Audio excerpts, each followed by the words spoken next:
weirdly no Drive My Car, but Eleanor Rigby is played. So. Yes, very strange. Very strange Yeah, when that very, happens. very strange. That would be awesome. Welcome to Recotopia, a happy home for recommended movies, shows, and music from two people you can definitely trust. Trustability varies by region, no guarantees implied.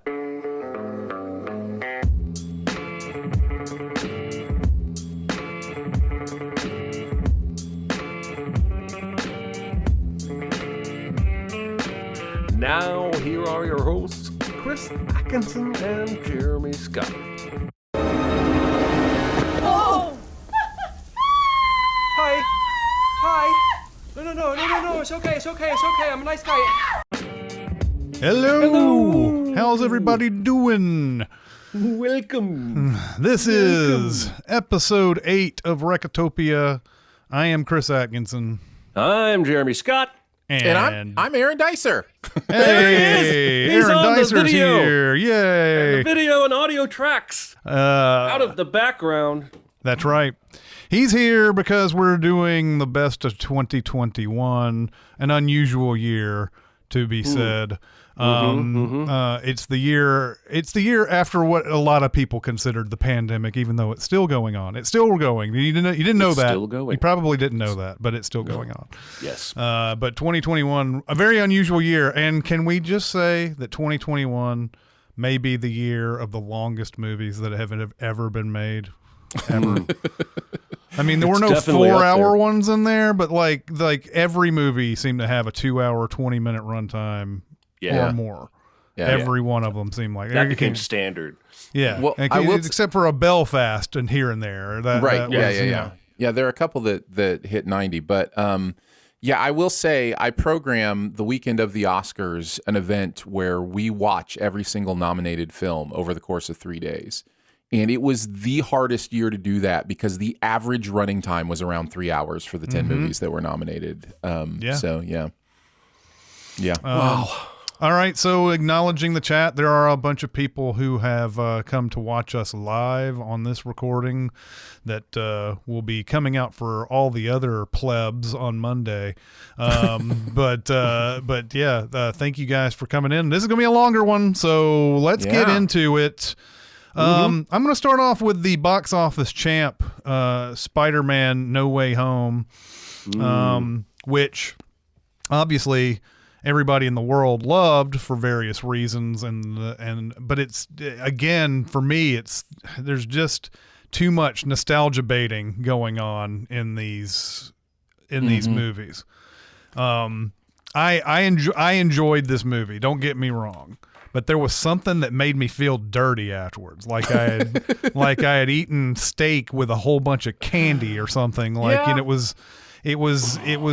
I have frequently referred to this as the Ice Capade Spider-Man because of how they introduce all of the older characters and it's like you're sitting in an audience and spotlights come down on all the stuff that you used to love and you know I know that everybody loves Andrew Garfield now all of a sudden after 2 movies that nobody liked apparently. Like now Andrew Garfield's Spider-Man is the best Spider-Man ever, or is this just Twitter, you know? It's just Twitter. Yeah. So I mean, look, once it was rumored they were both going to be in this movie, I said 3 or 4 times on Twitter, pat myself in the back, this movie's going to make all the money because people are going to want to see that moment of the 3 of them together, and then they're going to want to see it again. Now, I'm a little glad that I started seeing on Twitter takes like, this movie's not as much fun without a full crowd cheering when they show up. right. Some of this dialogue is cheesier than I remember. And listen, I didn't see it with a full crowd. I might have had a completely different experience, but I was basically near flatlining on this movie. I could do a whole hour and a half on what I think went wrong here. This is not Holland's movie. They gave the other 2 Peter Parkers more of an arc than they gave Tom Holland's Peter Parker. Sure. And everything that happens in the first hour is all about getting those 2 other Spider-Men on screen. It all is leading up to that. Maybe the biggest lack of communication in history.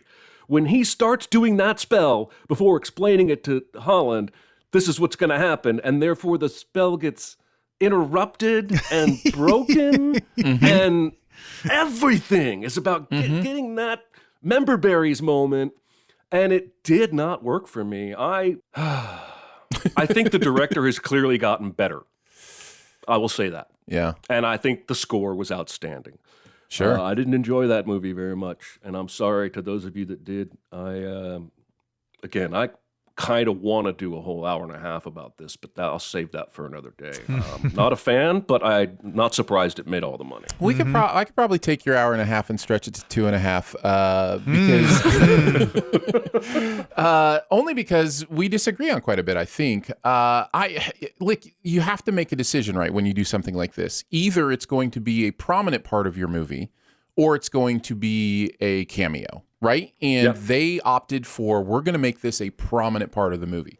Well, once they did that, yes, all the decisions they made had to revolve around how do we make the 3 Spider-Men all feel like they deserve to be in this movie. And for the most part, I think they followed that theory well. Like, the movie does what it intends to do as far as making the Garfield and Maguire Spider-Men an actual part of what's going on here. Not to mention the villains. You know, the villains all have, I shouldn't say all, some of the villains have, full arcs as well.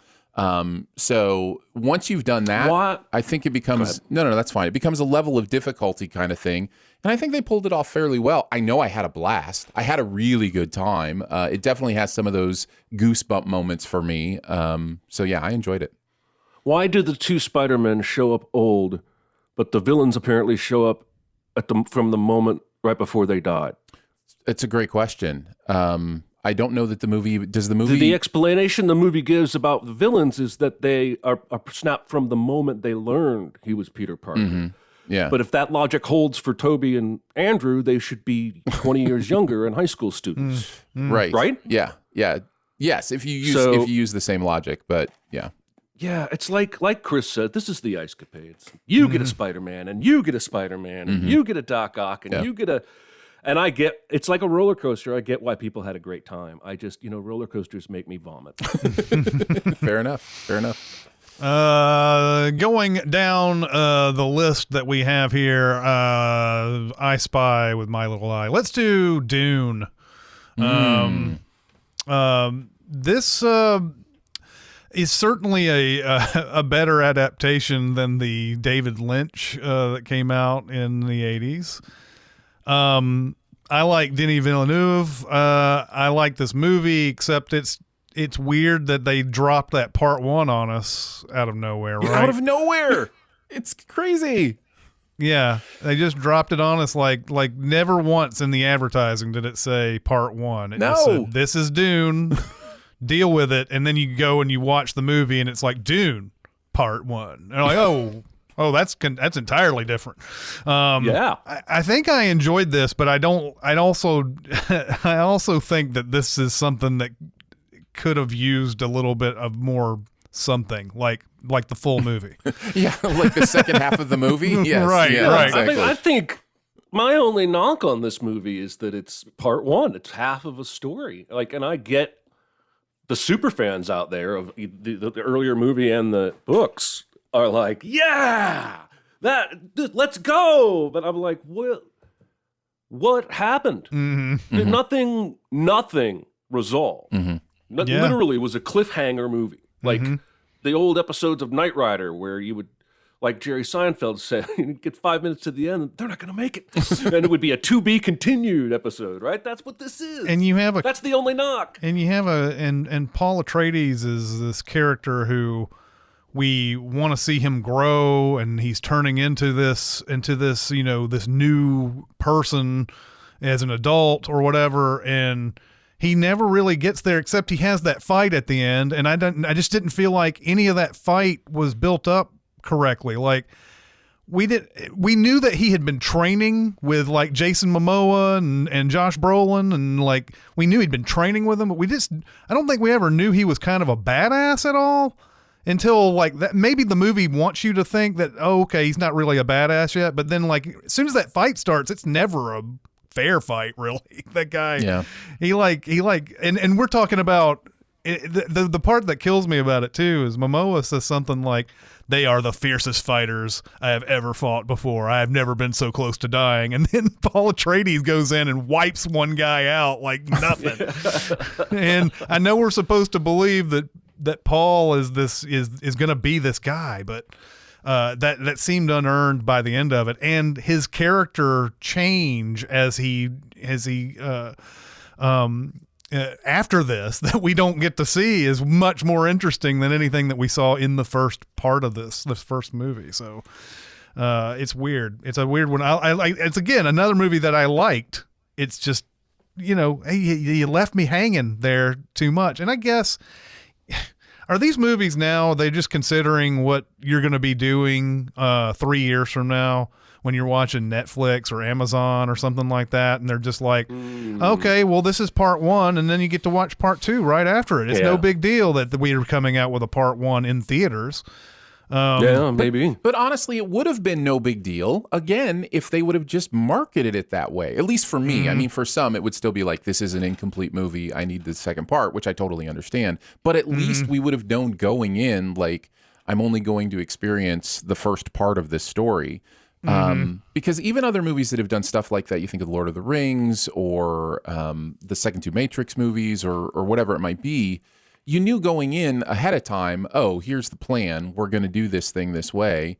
And those even had more complete arcs in their individual movies than this one does.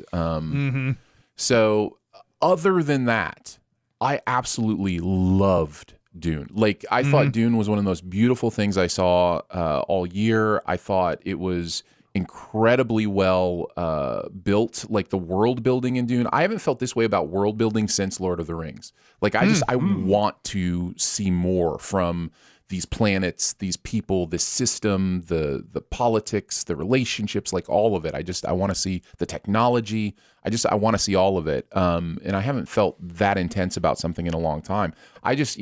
I wish we had both parts. I have a sneaking suspicion that once we get both parts, this will be one of the greatest movie experiences of my life, but I just don't know that yet. So you can go ahead. No, I'm just gonna say it's gonna be like the year 2060 before we'll get to Children of Dune and all that other time. Yeah, aren't there like a bazillion books? There's a lot. Yeah. Looking at the list, let's say, okay, we've talked about these movies, but let's go ahead and talk about The Power of the Dog and Coda. We already did full episodes as far as recommends on this. The thing about both of these movies is again the Twitter effect, right? Like, it makes you think that nobody likes these movies and only a handful of people like them. I keep seeing stuff about The Power of the Dog where it's like, I don't know what they're attacking really. Like, it just doesn't. I don't really get it. I guess there's some cliche moments or whatever, or some stuff that they don't. I mean, I guess they don't like the portrayals of homosexuals in this movie for some reason. So I don't know. It's just it's I didn't think it was all that terrible. I mean, there are some moments where you're like, okay, that might be a little bit ham-handed, but like the main knock I've seen on Power of the Dog is that because it waits so long to give you the final puzzle piece, that the experience of waiting for the final puzzle piece is kind of boring. Like, that's because you're not completely aware of what you're supposed to be tuned into, that so that on rewatch, it's great. It's amazing. It's wonderful. But because they wait so long to give you that final puzzle piece, the actual first viewing experience is kind of not great. That's what I've heard. I actually enjoyed my first viewing experience of Power of the Dog. So, but I did think that final puzzle piece really snapped everything into, in the next level. So, I'm still on board as this being great, and I think everybody is performing at a high level here, and we have Jane Campion, who has made some movies that we've heard of since The Piano, but just never had that career that seemed like was going to get launched after The Piano. Sort of a big comeback story for her, and everybody's firing on all cylinders here. The acting is incredible. The cinematography, of course, is some of the best you'll see. Yeah, I loved it. It was one of those movies. I told Jeremy when I first saw it, it was, I was like, before he watched it, I said, you're going to be watching the first 30 minutes of this and you're going to go, what the hell is going on in this movie? What is this? I don't even, I don't understand. And then as it goes further along, it really just draws you in because you're just like, what is this movie about? What is this? Where are we heading for this? Yeah, I enjoyed it highly. The same can be said for Coda, by the way. I don't know what's going on with Coda. Like, there's people who are like, you can't nominate a Hallmark movie for Best Picture. Well, I think, Jeremy, we had a moment early on after you had first seen Coda where I passed on some of these complaints right when it came out, the idea that it was too, Hallmarky and that it features the actual hearing character as the main character instead of the deaf character, those kind of things. And you rightly pushed back on that. And I think there is. Well, I was still in tears from the end of that movie when you sent me that message. So I think the next day I was like, I wouldn't have pushed back so hard if I had some time in between, because I do value those perspectives. Go on, continue your point. No. And that's all I was saying was there's kind of this interesting balance where everybody gets to have their perspective. Everybody gets to have their opinion on these things. It's all fine. It's all valid. We all have different ways we view the world, right?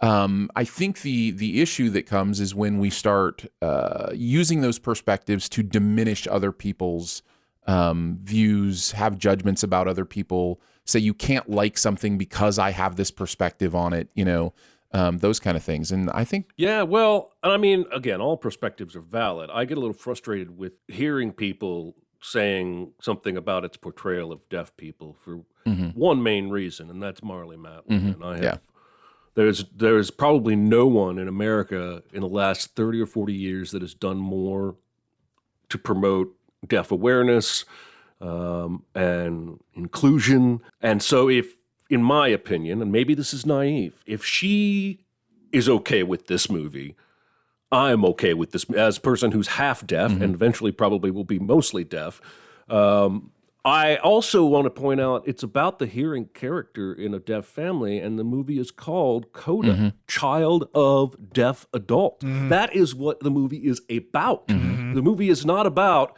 deaf people on the bayou. It's about a child of deaf adults. And I think in that regard, they hit the mark in making the movie about the hearing person in that family. So, but again, I can see all perspectives. I do see, not Hallmark for sure, because I feel like it bucks a lot of the trends of these kinds of movies. But I do think there are maybe a couple of saccharine moments. Maybe that's what these people are seeing when they say Hallmark. It's still one of my favorite and one of the best 2021 movies in my opinion. So, what do you think the internet, the so-called film Twitter, does want to win? By the way, because I actually read one tweet that said, great question. "We don't agree with anything, so why are we talking?" None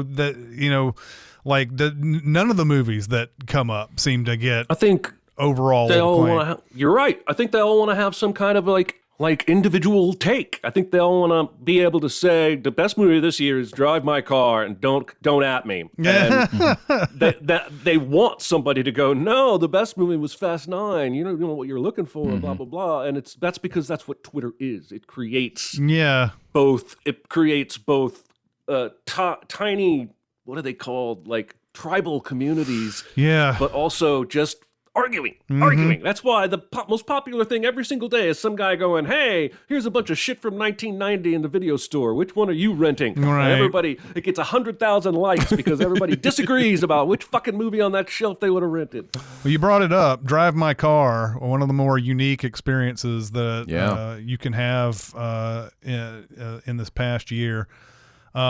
This is another movie where you're like, I'm not quite sure where this is going. Totally. It has a nearly 30-minute opening before the credits even start on it. and it begins with this guy who is he's in plays. He's doing a Chekhov play, and he and his wife have an unusual relationship. It looks like, and we find out the true nature of it later on in the movie, but they have a very strange type of thing. And then when she dies, spoiler alert, that's like right off in the 15-20 minutes of the movie. It takes this direction of where he's, now he's directing this play. He's getting involved with these actors. And it has one of the most intense scenes towards the end when one of his actors tells him sort of the stuff that he experienced when he knew that guy's wife and everything. This movie's 3 hours long, but it really did feel like it actually earned that length by the end of it. It's a really good movie. It's a really great experience. It is 3 hours long, and you mentioned the credits. The credits to the movie come in 40 minutes in. 40 minutes into the movie. There's a lot of stage stuff here. There's a lot of Chekhov stuff here. Waiting for Godot is a big part of it. Like there's lots of references that you may or may not be aware of. But even if you're just watching on a human level, the movie is interesting, compelling, and I do think it justifies the 3 hour runtime. Yeah, and it's a very basic thing, but he's lost a daughter, and the woman driving his car is the same age as his daughter would have been.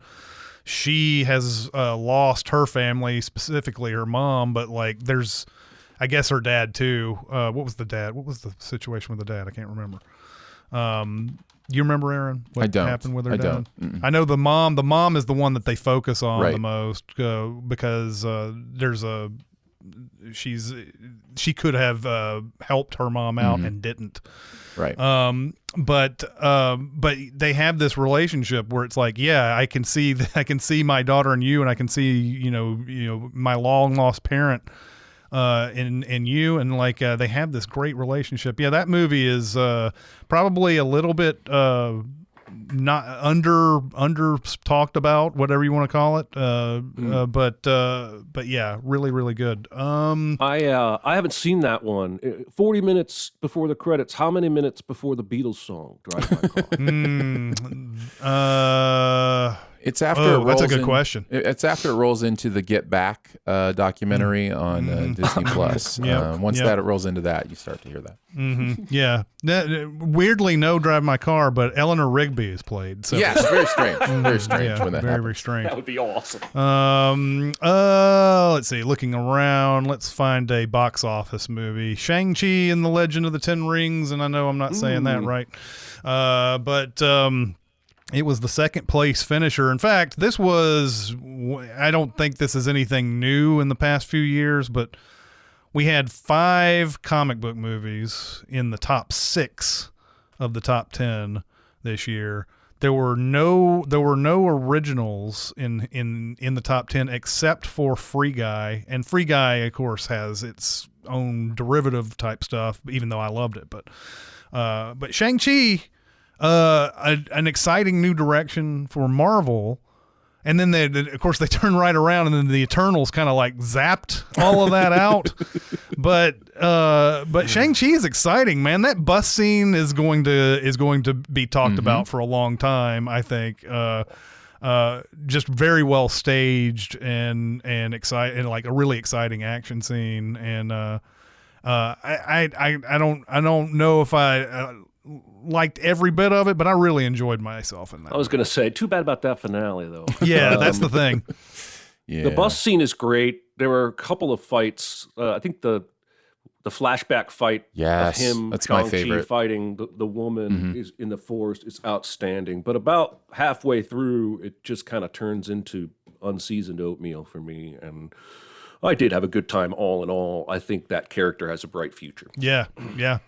And yeah, just mentioning the Eternals, that movie, 2 hours and 38 minutes. Now, I'm not including credits there, but that movie is forever. It just takes forever.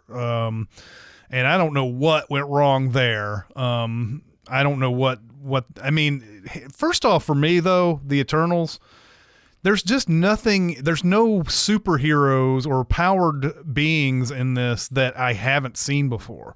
Well, that's... And there's... Yeah. No, I just get so confused. The Eternals confused me because I'm like, you just got X-Men back. And now you're like doing a team of powered individuals who have different powers that echo like several of your... Like, what are we doing here? Like, what is Marvel's goal here with the Eternals? It was a really strange one for me in the grander context. Yeah. And they went through so many different rules as for why they haven't been... helping the Avengers out, and eventually none of that made any sense considering what happens in this very movie. They're told not to interfere, but then they're always interfering. They're told that the whole reason why the Earth is even here is to birth this new Eternal, and they can't interfere with humans because they won't ever learn technology on their own, only to find out that they needed more humans at the end. They said something about you can't interfere in their wars and stuff like that. And it's like, why not? The whole reason for this Earth is to have a bunch of humans to battery power this Eternal at the end. And the human experience doesn't mean anything to the whole end goal in this whole thing. Yeah. So I just, that movie, geez. Jesus God. Well, it's funny. It's funny you say that because it really is Marvel's like Bible story, right? Like the Eternals really is about gods who created angels and demons and what that means to the humans. Like it's the parallels are all there in the source material, and they're certainly here as well. It's just so... And the movie is as talky as a sermon at times as well. Yeah. Exposition could have been the title of this movie. Yeah. Yep. Let's see. Let's go to King Richard. This is... now, I know when this movie came out, both Jeremy and I were like, why not just make a movie about the Williams sisters and make them the main characters and everything. I understand the influence that their dad had in making them the stars they are and everything. Even after watching this though and loving Will Smith's performance, I think he does a lot of subtle things in this that don't really get picked up on, just like posture and the way he talks and and he kind of really does blend into this role. Like there's none of that Big Willie style type of thing that we see in a lot of like earlier performances and things like that. Of course, he's been this way for a while now. He's grown as an actor so much. It shouldn't be a surprise when he comes out with something like this. But I thought he was fantastic. I just kept thinking, man, I want to know what drives Venus, and I want to know what drives Serena in this, because it seems like Richard is putting them in this position, and like, well, we were told we were going to be tennis stars, so we're going to be tennis stars. And that's what it seems like it comes off in a way. Except Venus does say, she does say stuff like, I have the game to play to win Wimbledon. I want people to be like me, all this other type of stuff. But it just felt like I really enjoyed the movie. I really did. I really liked it. I was surprised how much I liked it in the end. Yeah. I think... Go ahead, Aaron. I had a really good time with it. I think it tells the story really well. It does focus on the parent character. And for me, I think one of the things I enjoyed most about it was the family aspect, just getting to know this family as a whole and kind of how they interact, or at least how the movie, obviously we're talking about a real life family and versus what the movie is. Anjanou Ellis is just incredible in this. I maybe my favorite performance in the movie, and that's saying something because I really like Will Smith's performance. But she is just so perfect and plays off him so perfectly. You really get the sense of how much she is the strength and core of, keeping him from becoming too over, or allowing there to be, a little bit of grace in the situation, and yet, allowing that power distribution to be more accurate as well. So, I really like the family dynamic of it and just enjoyed the watch. I think it's a fun watch too. There's a lot of good, fun moments in the movie. Yeah. I'm not going to make any comparisons because they would be ridiculous, but it's hard. It's a hard watch for me. I enjoyed it. I did. And I think Will Smith is brilliant. That's probably the best I've ever seen him.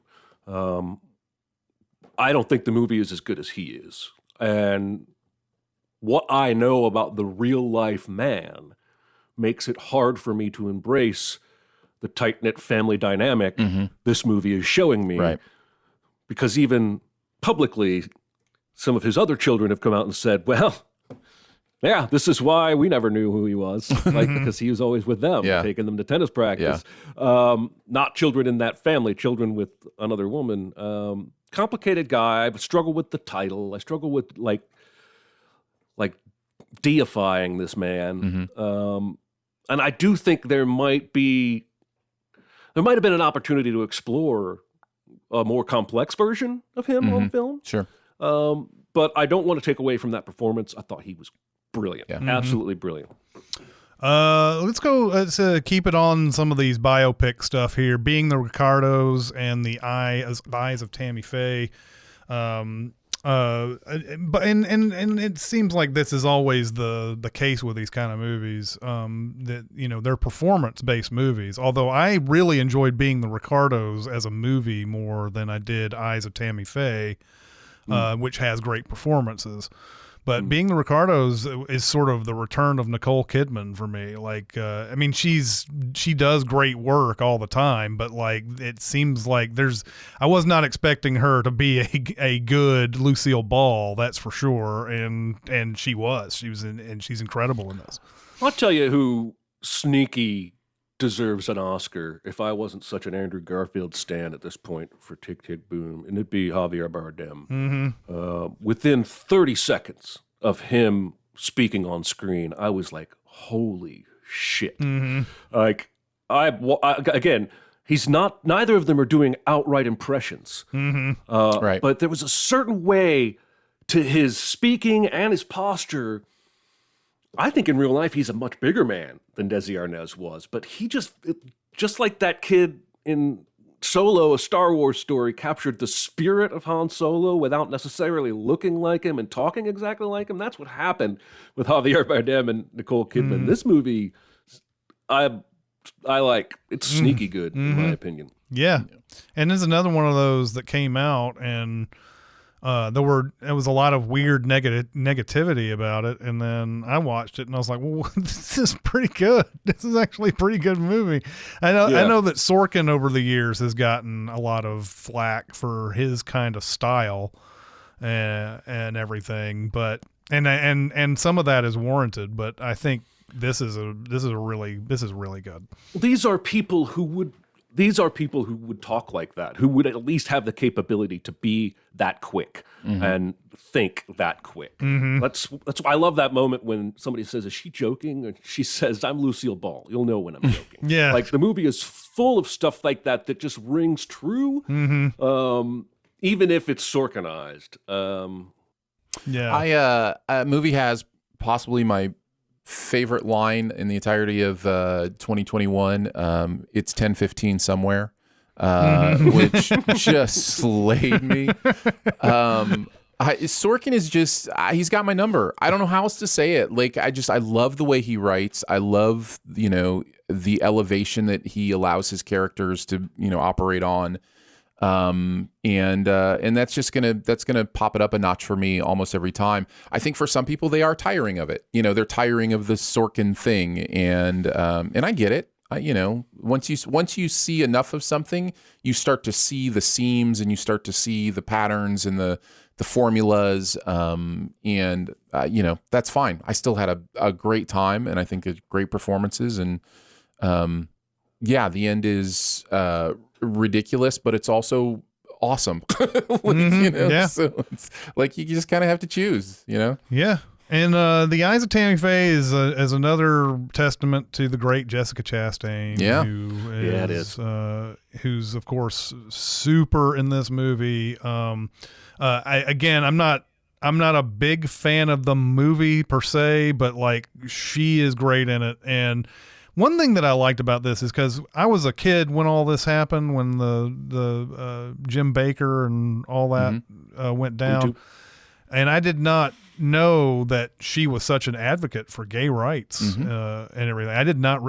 I had totally went over my head back then. I didn't know that. I mean, that's how bold was that back in the 80s to be doing that. Yeah. It's interesting. The movie touches on this too, but we often associate the the religious persecution of homosexuality and homophobia and those kind of things. But it wasn't as cut and dry it really was the political aspect of that really locked it in for especially the American religious right. When that became a political movement, then it was like, here are all the things that we believe. And, and I'm not disconnecting it from how people have interpreted, their religion, their scripture or whatever. I'm just saying as far as, the ability to have a little more freedom and nuance with how you felt about your fellow human being has really changed with the politics of it all. And this movie really emphasizes that with the Falwell character and those kind of things in a really good way. I just think it's too bad that's one of the only good things about a character. I mean, this is a fall from grace story, right? I think in the beginning, correct me if you disagree, I think in the beginning they both are fairly authentic about what they believe and how they want to go about ministry. And by the end, it seemed very clear that they care about money more than anything. And that, I think the movie does a good job over time of showing how it corrupts them slowly. Curiously, probably intentionally coinciding with her increasing makeup usage. I'm not sure. I have read a quote from her, interestingly, that at the Oscars, she's planning to skip the red carpet and be inside for the makeup awards that will be taped ahead of the show to support the team for the makeup artists that are nominated for that movie, which I think is fascinating. The makeup is clearly a part of who she was as a person, but the way it evolves in this movie, I think mirrors the way her soul is evolving. I didn't like it as a whole as much as I liked the performances. Again, Andrew Garfield, if he wasn't in Tick, Tick, Boom, I would probably been raving about this performance because he's really good here. Yeah, totally. And we don't get a chance to see much into him. This is all from her perspective, and that's what the movie is. Movie's title is even about. But yeah, he's really good. Might as well go ahead and start talking about Tick, Tick, Boom since Andrew Garfield. This was Andrew Garfield's year. Just in so many high-profile movies. But this was the movie that we all got to see together at the Bell Court, and I didn't know what to expect from it, but I really, really enjoyed this. This was just a lot of fun. I didn't know a lot about the story about Jonathan Larson, and I didn't know about anything before Rent. Rent was the only thing that I really knew from him. So to know that he was working on this and all the different things that you have to endure, I knew it would probably be hard to get a play or a musical on Broadway, but I didn't realize all the hoops that you had to jump through to do it and everything. So this is a very I think this is a great look at the creative process. Yeah, I came out of that a little bit jaded. We stood out there talking, and I was like, the movie's message is keep trying. But this guy that kept trying was a once-in-a-generation talent. But I've watched it a couple more times since, and I've softened a lot on that being its true message. I do oddly think if Garfield was 10% worse, I would like the whole movie more. Interesting. But because he is so good, it ends up making me feel like most of the other performers around him aren't on his level. Even though I think they're probably doing great. It's just, I've told you guys enough. I don't think I've seen a performance in years that was this electric. And I love the story. Manuel cast him before anyone, even Andrew, knew if he could sing. And he took all these lessons and practices, and finally one time belted something out, and Lynn was hanging out in the back secretly and came running up and said, Andrew, you can sing. And he can. I love him in this movie so much. It breaks my heart that he's not winning more awards. Maybe in a different year, he would be a lock. It just feels like that kind of performance. But I think ultimately not enough people saw the movie. Yeah, could be. You are right, though. I mean, when you first see him on this is like he just came. There's a new gear. That's one thing, but there's just sort of a lot of extra nuances and extra actory things that he seamlessly puts in this performance that you're like, okay, I like Andrew Garfield, but I didn't know he had that in him. Yeah. It was like that. Staying on the music. Oh, go ahead. No, I was just going to say, my thoughts on Tick Tick Boom are, all over the place. You can find out how much I love this movie. But the thing I keep coming back to is some of the directing choices that Lin-Manuel makes in this movie seem like they should not work, and yet somehow they do. There's this beautiful parody of a relationship marriage song that's just very purposefully satirical and over the top. And he finds a way to counterpoint that with actual marriage drama and or relationship drama, I should say, and what that looks like. It should not work. That song should not be able to be the background to that dramatic of a moment of the movie, and yet somehow he pieces it together in a way that actually works. And the movie is full of those choices. His decision to use the two soloists for that final song, that the last piece of his puzzle that he's putting this musical together, and the idea of using the real life person and then the singer who's doing the musical to have a duet that is the same person. And it's just choices like that throughout this movie that there's a lot of brilliance here that I really appreciate. So, yeah. All right, everybody, it's time to talk about BetterHelp. BetterHelp. Listen, you never know what might make you a little bit on edge when you go to therapy, right? Your therapist might have a big waiting room with strangers in it, or old magazines. It might be a noise outside their window that bugs you and keeps you from focusing. A therapist I went to 3 or 4 years ago, about 3 sessions in, I realized that I'm pretty sure I'm sitting in his chair, and he's sitting where I and most of the other patients would sit. So I say in the middle of the session, is this your chair? Am I supposed to be sitting over there? And he says, sit wherever you're comfortable. And from that point on, I never really knew. He never answered. And I always kept sitting in that one chair, but I'm still pretty sure that was like his chair. You don't have to worry about those kinds of little things that get in the way of therapy when you use a service like BetterHelp. BetterHelp has helped almost 3 million people get help from professional licensed therapists from the comfort of their own home. You can do chat, you can do messages, you can do phone, you can do video calls, you can wear pajamas, you could wear formal wear, you can have the window down, you could sit outside on your patio if you have decent Wi-Fi.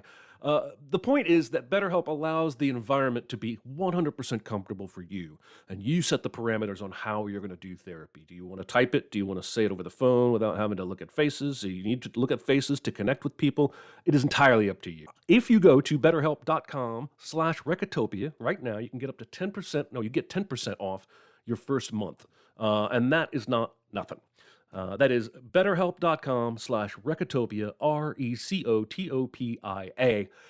Therapy from licensed professional therapists in the comfort of your own home. We can stay on Lin-Manuel and talk about In the Heights briefly too. I guess the one thing that he was known for before Hamilton came out. And what did we think of this? Because this was another one of the WB HBO Max came out with this, and then it came out in theaters for, I guess, a bit. But did it come out? It came out in theaters a little bit, didn't it? I don't remember. Or was it just HBO Max? I don't I remember. definitely know it was on HBO Max if it did come That's out in how I theaters. saw it. Because So, I know yeah. that, I think it did come out in theaters at least for a couple weeks. But what did we think of this? I really enjoyed the musical numbers, but was there something maybe possibly missing from this a little bit? I don't know. I don't know. I liked it. I don't know that I would say much more than that. A couple of the numbers I thought were really good. Mm-hmm.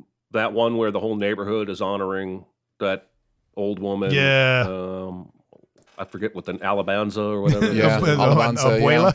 yeah. Abuela Claudia. That song is awesome. That whole number is great. I just didn't get that same sensation for all of them or all the way throughout. Yeah, In the Heights for me was really fun. I enjoyed the musical numbers. I loved what it was doing. I loved kind of the message of it. For me, I think a lot of the movie you can feel how the actual stage musical was pieced together like you can kind of feel the seams, and there's some missing character arcs and some weird relationship stuff that happens too quickly. So there's a Well, that's because you tell a story on stage differently, Yeah, right? exactly. On stage, you're able to accept a romance blossoming that quickly. It even happens in Hamilton. There's like one song, and then they're in love for forever, and that makes it's easier to swallow. It makes more sense in that environment. In a film, but I think you're right. I think you hit it on the head. That they mostly followed the stage directions, the story, and that's why on film it feels a little bit weird. Yeah. So overall, I enjoy. I mean, some of those numbers are incredible. That pool scene where they're all wanting to win the lottery. The pool scene is amazing. is amazing. Yeah. Yeah. Keeping it on musicals, West Side Story remake from Steven Spielberg. Before this movie came out, and even after watching it and liking it, I'm like, why? Why do we make this? Why do we make this movie? However, if you're going to watch this, you're going to see Steven Spielberg at his best since in a long time. You just don't see movies like this anymore from a guy who's got all the power, basically, who makes a studio film his own. And there's just electric camera work, electric performances. The songs still play. I don't know. Ansel Elgort's kind of a weird person to see in this movie. I don't know if he's all that good in it. Really, I didn't really. He's fine. He's fine. Yeah, he's fine. Everybody else is but amazing. He's fine. Yeah, I think Rachel Zegler is really good in it, and somehow they shut her out of the Oscar ceremony. I don't understand that. That was at weird. all. Yeah. But yeah, this is really good. I found myself enjoying this a lot more than I thought I would. Yeah, Riff is amazing. One of my favorite performances in the movie. I think the performances all around are great. Some of the shots are god level in this movie. It's just so much fun to watch the camera work and the cinematography that's going on here. I really, really enjoyed it. Yeah, I just can't get over the unnecessariness. I mean, yeah, it's hard to. and anything you say to me, okay, I have seen this movie because Chris wrote to me, I don't know, a week or so ago and said, by the way, West Side Story, really good. And it is. It's great. It's God-level shots. The choreography, which I don't even know how much Spielberg had to do with that. The dance choreography was one of the things. He hired probably the best person he could find to do that. That's for sure. No matter what positive thing you say to me about this movie, I'm always going to counter with, but why? Why did it need to exist? Sure. Why couldn't he have taken that talent and those God-level shots and hired that choreographer and made something new? Because despite one or two really uncomfortable production choices, the original stands just fine. It holds up just fine. So, yeah, I thought it was great. Yeah. Unnecessarily great. It's also interesting. I would also mention the Sondheim thing was interesting, too, that he passed away, right when Tick, Tick, Boom, which features Sondheim as a character in the movie, and then West Side Story comes out. It's like, what an interesting time to kind of honor him in such visual, real ways as he kind of left us. So yeah. Let's look at some really unusual experiences in in theaters this year. Let's do it. Licorice Pizza, Paul Thomas Anderson's movie. I loved Licorice Pizza. Okay? Yeah? But it's one of those movies where you're never sure what is going on ever. It's one of those where like a character you'll be like, oh, he wants this from his life, and after about 10 minutes that they're in the next scene and it's something completely different the next time. Yeah. And so he made this believable romance, but that's icky because Hoffman character is like what, 16 in this 15, movie or I think. Yeah. And she's like 20 something 23 or whatever. 23 or 24. Yeah. Yeah. So it's got that element to it, but I don't think they ever like really consummate it or anything. It's just kind of not that we see. But it's just kind of yeah, exactly. Aaron's thinking about the stuff that's happening off screen. Always. I think you have to. I think you have to. Yeah. But I really enjoyed this, and that Bradley Cooper cameo is so good. Hilarious. It's really funny. So funny in this. But oh man, you don't have anything else to say about it, Aaron? Sure. Yeah. Licorice Pizza was very well crafted. Pete is obviously just kind of digging into kind of his own past and nostalgia for that time period. I think if I'm understanding correctly, that character is kind of based on a few people, including himself, and in many ways. I think the movie overall for me suffers from not only the age gap thing, which I did have a hard time kind of getting over, but also there's some weird like racial stuff in this where a character who is admittedly we're supposed to hate that he's being so racist or whatever, but it's handled in a way that we're also supposed to laugh at it. And I did get a chance actually to see this when I was in New York in a full theater. And I was uncomfortable with the laughter that was happening during those racial scenes because it felt like we were laughing because it's funny to do a funny accent and not people weren't laughing. Should you even be laughing? Shouldn't you just be like, that person's horrible? I don't know. It was one of those weird movie experiences. And I know that shouldn't define a movie, but it was definitely worth mentioning. And I do have some of my Asian American critic friends have also called out those scenes and just said, that's we have to do better at how we portray racism, and that we're not. They almost call it like a racist gaze, like you hear of like the male gaze, that kind of thing, where it's not that the director or whatever storyteller is being racist. It's just that it is emphasizing a part of us that is given to racism. So I found all that interesting to talk about, well worth kind of educating ourselves on. The movie itself is, PTA knows what he's doing. He knows how to tell a story. He knows how to bring characters. I think Hoffman is going to be a talent to watch. I think he's really good in this movie. And Haim is also really good. And I think if I were to praise one main thing about the movie, I just think it's like real people. I love seeing movies that feel like those are just real people. And this is definitely that. Yeah, because there's definitely no baggage with these two main characters, and all the star wattage goes into like cameo appearances. So they're just these people really do feel like people that you could hang out with or whatever. So it's great. The other, by the way, chat is making some good points about West Side Story. I don't want to go into chat too much today because we're going through a bunch of movies, but West Side Story did have the unfortunate problem in 1961 of discluding people when it was coming to and then making one of the authentic people they cast lighten her skin, or darken her skin. I think darken her skin. Yeah, darken her skin. Sorry, I think the point still stands though. We just wish there were more original stuff, like more just let's do something we haven't done before. Yeah, that would be my clarification. I totally get that the new one offers an opportunity for people who can't stomach the original, and I'm glad that that's there for them. And I think that's the best defense for why the movie was made, was that there were some issues that were able to be corrected. Yeah.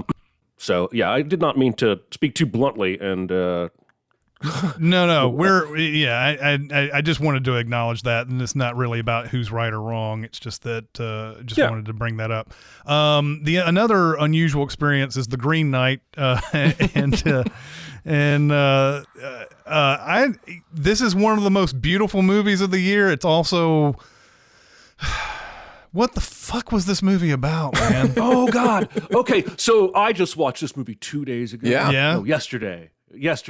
This is the opposite of a movie that Jeremy should love. But this movie has bored into my soul. Yeah. Like I think I know what it's about. I don't know. I do think it should have been called The Last Temptation of Sir Gawain. Yeah. That was supposed to be funny because the ending is so similar. It was supposed to be a joke. Okay. It would have been funnier if it weren't so true. That's the problem. It was just way too true. It's gorgeous. I do think it relies on that trick that Last Temptation sort of, perfected.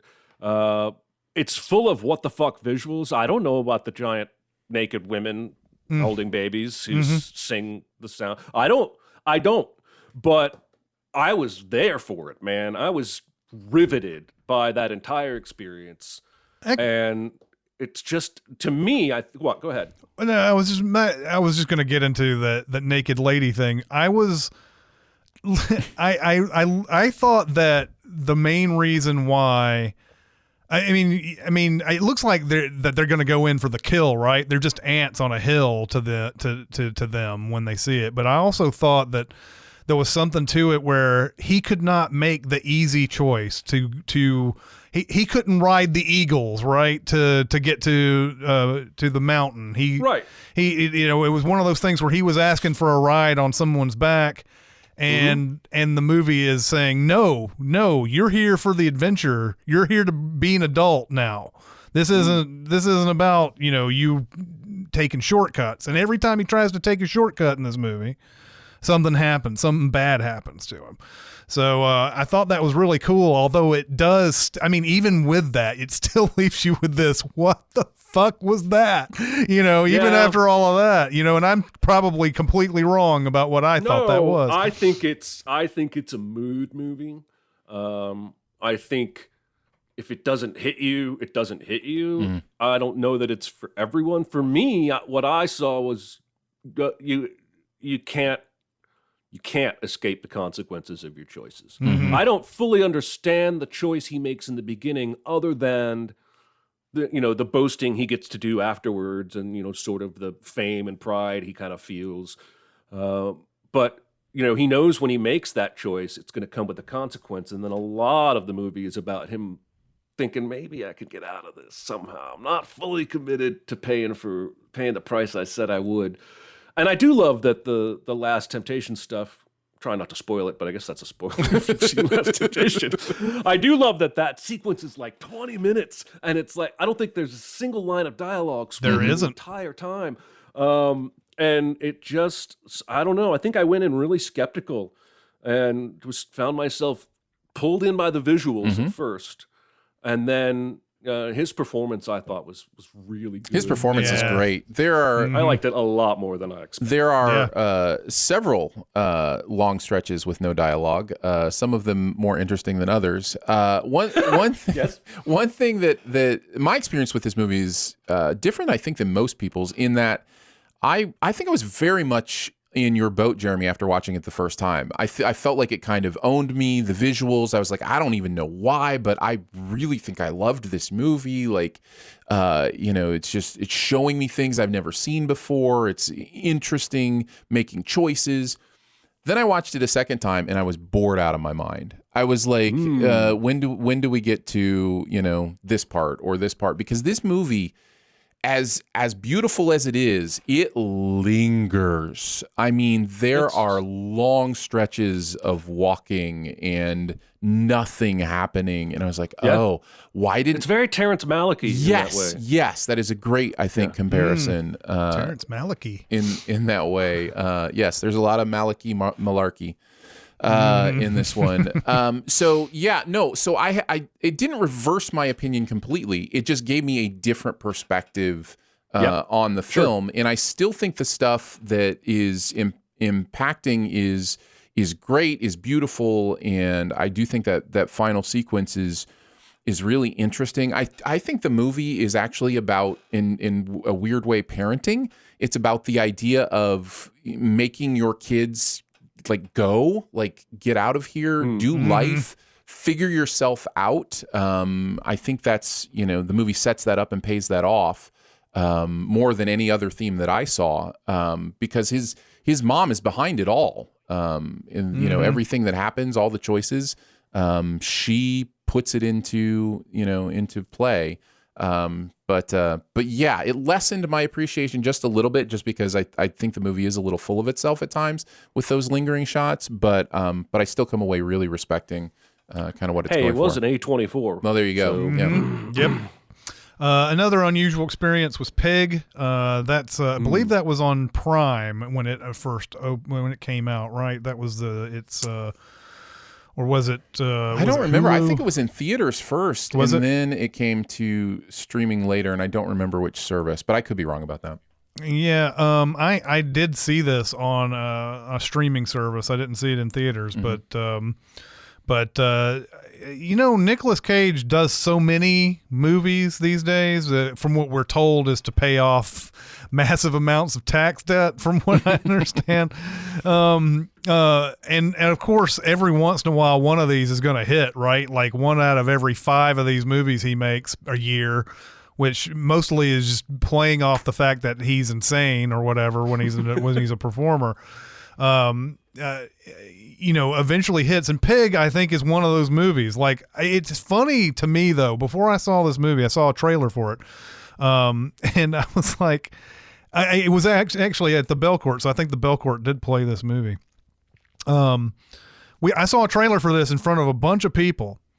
And we've now hit a point with Nicolas Cage where he does so many insane movies that a movie about him chasing after a truffle pig doesn't even get a guffaw in the audience, because we're just used to this being his thing in some unusual narrative. Of course, this movie is way more than him, just looking for his pig, although that's the driving force for this whole thing. But a movie that just this just didn't feel like it was going to be a great movie, and it ends up being very, very good. Oh man, I am scared to watch Pig. You're scared to watch it? Is that what you said? Yes. Oh, okay. I haven't seen it, I'm afraid. I think you'll be okay. It's worth it. It's an incredible film. I was not expecting to like it as much as I do. There's a scene in a restaurant that is up there with my favorite scenes of the year. The way it talks about life in the pursuit of passion and meaning we find in our work it's really powerful stuff. There's some weird here too. There's some things that happen here that I'm like, wait, what? There's a chef fight club? What is this? So it definitely has a little bit of weirdness to it, but overall, I think the emotional stuff, the relational stuff, his love for this truffle pig, it feels genuine. It doesn't feel dumb. It doesn't feel ridiculous. It feels like a real thing, and I think the movie gives you all the pieces you need in the places you need those pieces to understand what he's doing and what he's going through. I think this is a brilliant film. I think it's made really, really well. I think I know what Jeremy is worried about, though, and to even discuss what it might be that he is worried about would possibly spoil it. So, it does have that element in it where you're worried about that. But yeah, I really, really enjoyed it. Let's see. Let's get into a little bit of animation. We have Raya and the Last Dragon, which it seems like this is the second day in a row I get to talk about Raya and the Last Dragon.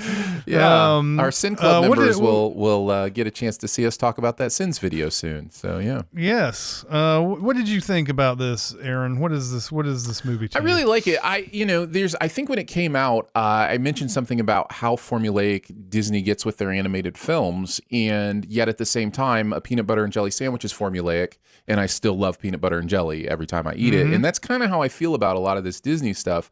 Is the formula works, and I connect to what's going on here. So yeah, I enjoyed Raya and the Last Dragon. I thought it was funny. I thought visually it was interesting to watch, and yeah, I had a good time with it. Yeah, I thought it was okay. Yeah, like I didn't regret having watched it, but I didn't come away going, "That was great." I'm gonna watch it a bunch of times. Yeah, so yeah. The one that I probably like the most is the Mitchells versus the Machines. That one was just a whole lot of fun for me. That was Miller. on net. Yeah, exactly. This was Netflix. I it was. believe. Yep. But just a whole bunch of fun in this. What did you guys think about this? Loved it. I loved it. I actually am dying to get back to it. I only saw it one time, but it's still in my top 10 movies of the year, just in terms of what I enjoyed the most.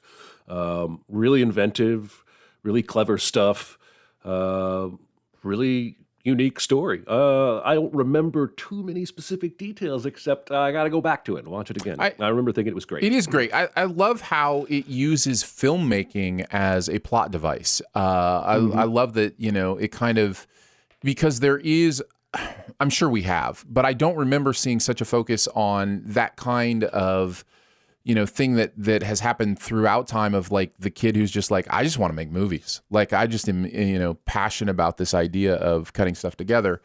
And it just handles it as such a beautiful part of what's going on, and how it talks about creativity and all that kind of stuff, and the dangers of modern technology and getting lost in social media. All that stuff is here. I don't think we're going to go ahead. I was just going to say, I don't think we're going to talk about Ron's Gone Wrong. It is basically the better version of Ron's Gone Wrong. Yeah. And I enjoyed Ron's Gone Wrong too. That was fun. Yeah. Yeah. I wanted to agree with one of our commenters. I read this article yesterday, the same as Tom did, about how Lord and Miller apparently went out of their way in every single frame to avoid convention, to avoid formula. It was either the director or one of the other producers was talking about what an eye-opening experience it was to work with Lord and Miller, and how they approach that thing. And I think that attention to detail and that care kind of shows on screen for that. Yeah. Encanto, which is probably I guess it's the front runner to win animation. The only place where it didn't win animated is the Critics' Choice. We went with Mitchells versus the Machines. Everywhere else, Encanto has won. Yes. They're going to do that stupid Bruno song at the Oscars.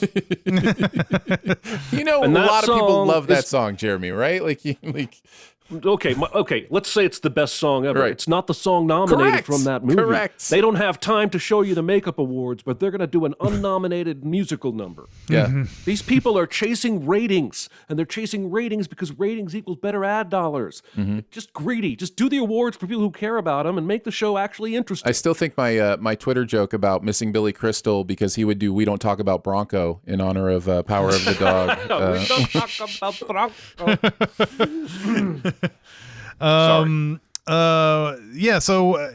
Encanto, I think this was a little bit better than I thought it would be too. When I saw trailers for it, because the trailers didn't really give me a good sense of what this movie was really about or anything. I guess that's a Disney hallmark, but I did like it overall. I liked it too. Aaron's going to reach through the screen and choke me, but I would love it if Lynn could do the music for one movie, where there's not a song where somebody lickety-split raps. Yeah. I mean, it's kind of his thing, I feel like, but yeah. I know it's his thing, but it's like, it's starting to get a little M. Night with the twist endings for me. Sure. Like, well, that's every time somebody starts rapping the back at the book, black at the black at the black at the black at the, I'm like, yeah, okay, that's fascinating to people who want to pause it and follow along. Yeah. Sorry. Yeah. I liked Encanto. Sorry. Yeah, I like Encanto as well. I think the songs are great. One thing I love is how Lin-Manuel always has the quick rap in one of his songs. It's one of my favorite. No, I'm just kidding. I'm just playing with you. I did love Encanto though. I did not see Luca. What did you think about that? Lucas, man, this era of Pixar is really interesting because I think there was this moment where it's like, okay, we're going to alternate between original stuff and sequels, right? And they did that for a while, and now they're just like, no, we want to do original stuff. And so the last several have all been original films, and I kind of like that they're being more art house. Luca, it does not look like any other Pixar movie looks. It's really a beautiful allegory for coming out as an adolescent, and I think that stuff is done really, really well. And as a movie, just like on the page surface level, it's fine. It's fun. It's clever. It's interesting. But the deeper stuff is why I go back to Luca, which is the case with a lot of Pixar stuff, the themes and such. So, yeah. Let's see. Let's round out the top 10 of the box office here and get all those out of the way. Free Guy, another movie that I think was better than I was expecting. Although I remember when the trailer came out, Jeremy was like, no, no, no, no, no. And I was like, no, no, no, but I put it into my veins. And I had a bad feeling about this movie. Yeah. but this is one of the more delightful experiences I've had watching a movie this year. It's just one of those type of things. Ryan Reynolds at his very best in this, his comic best. Really like Jodie Comer in this. But I just like the whole idea of that video game world and what they're doing with it, and what it, of course the movie is all about corporate greed, and Taika Waititi is in this as a hilarious game publisher and everything. But I just had a lot of fun in this, especially when Reynolds gets, he's got that whole, I'm going to prove to everybody that we are living in this world, and he gets hit by the car or whatever, and he's there forever, and then he's like, Officer Johnny!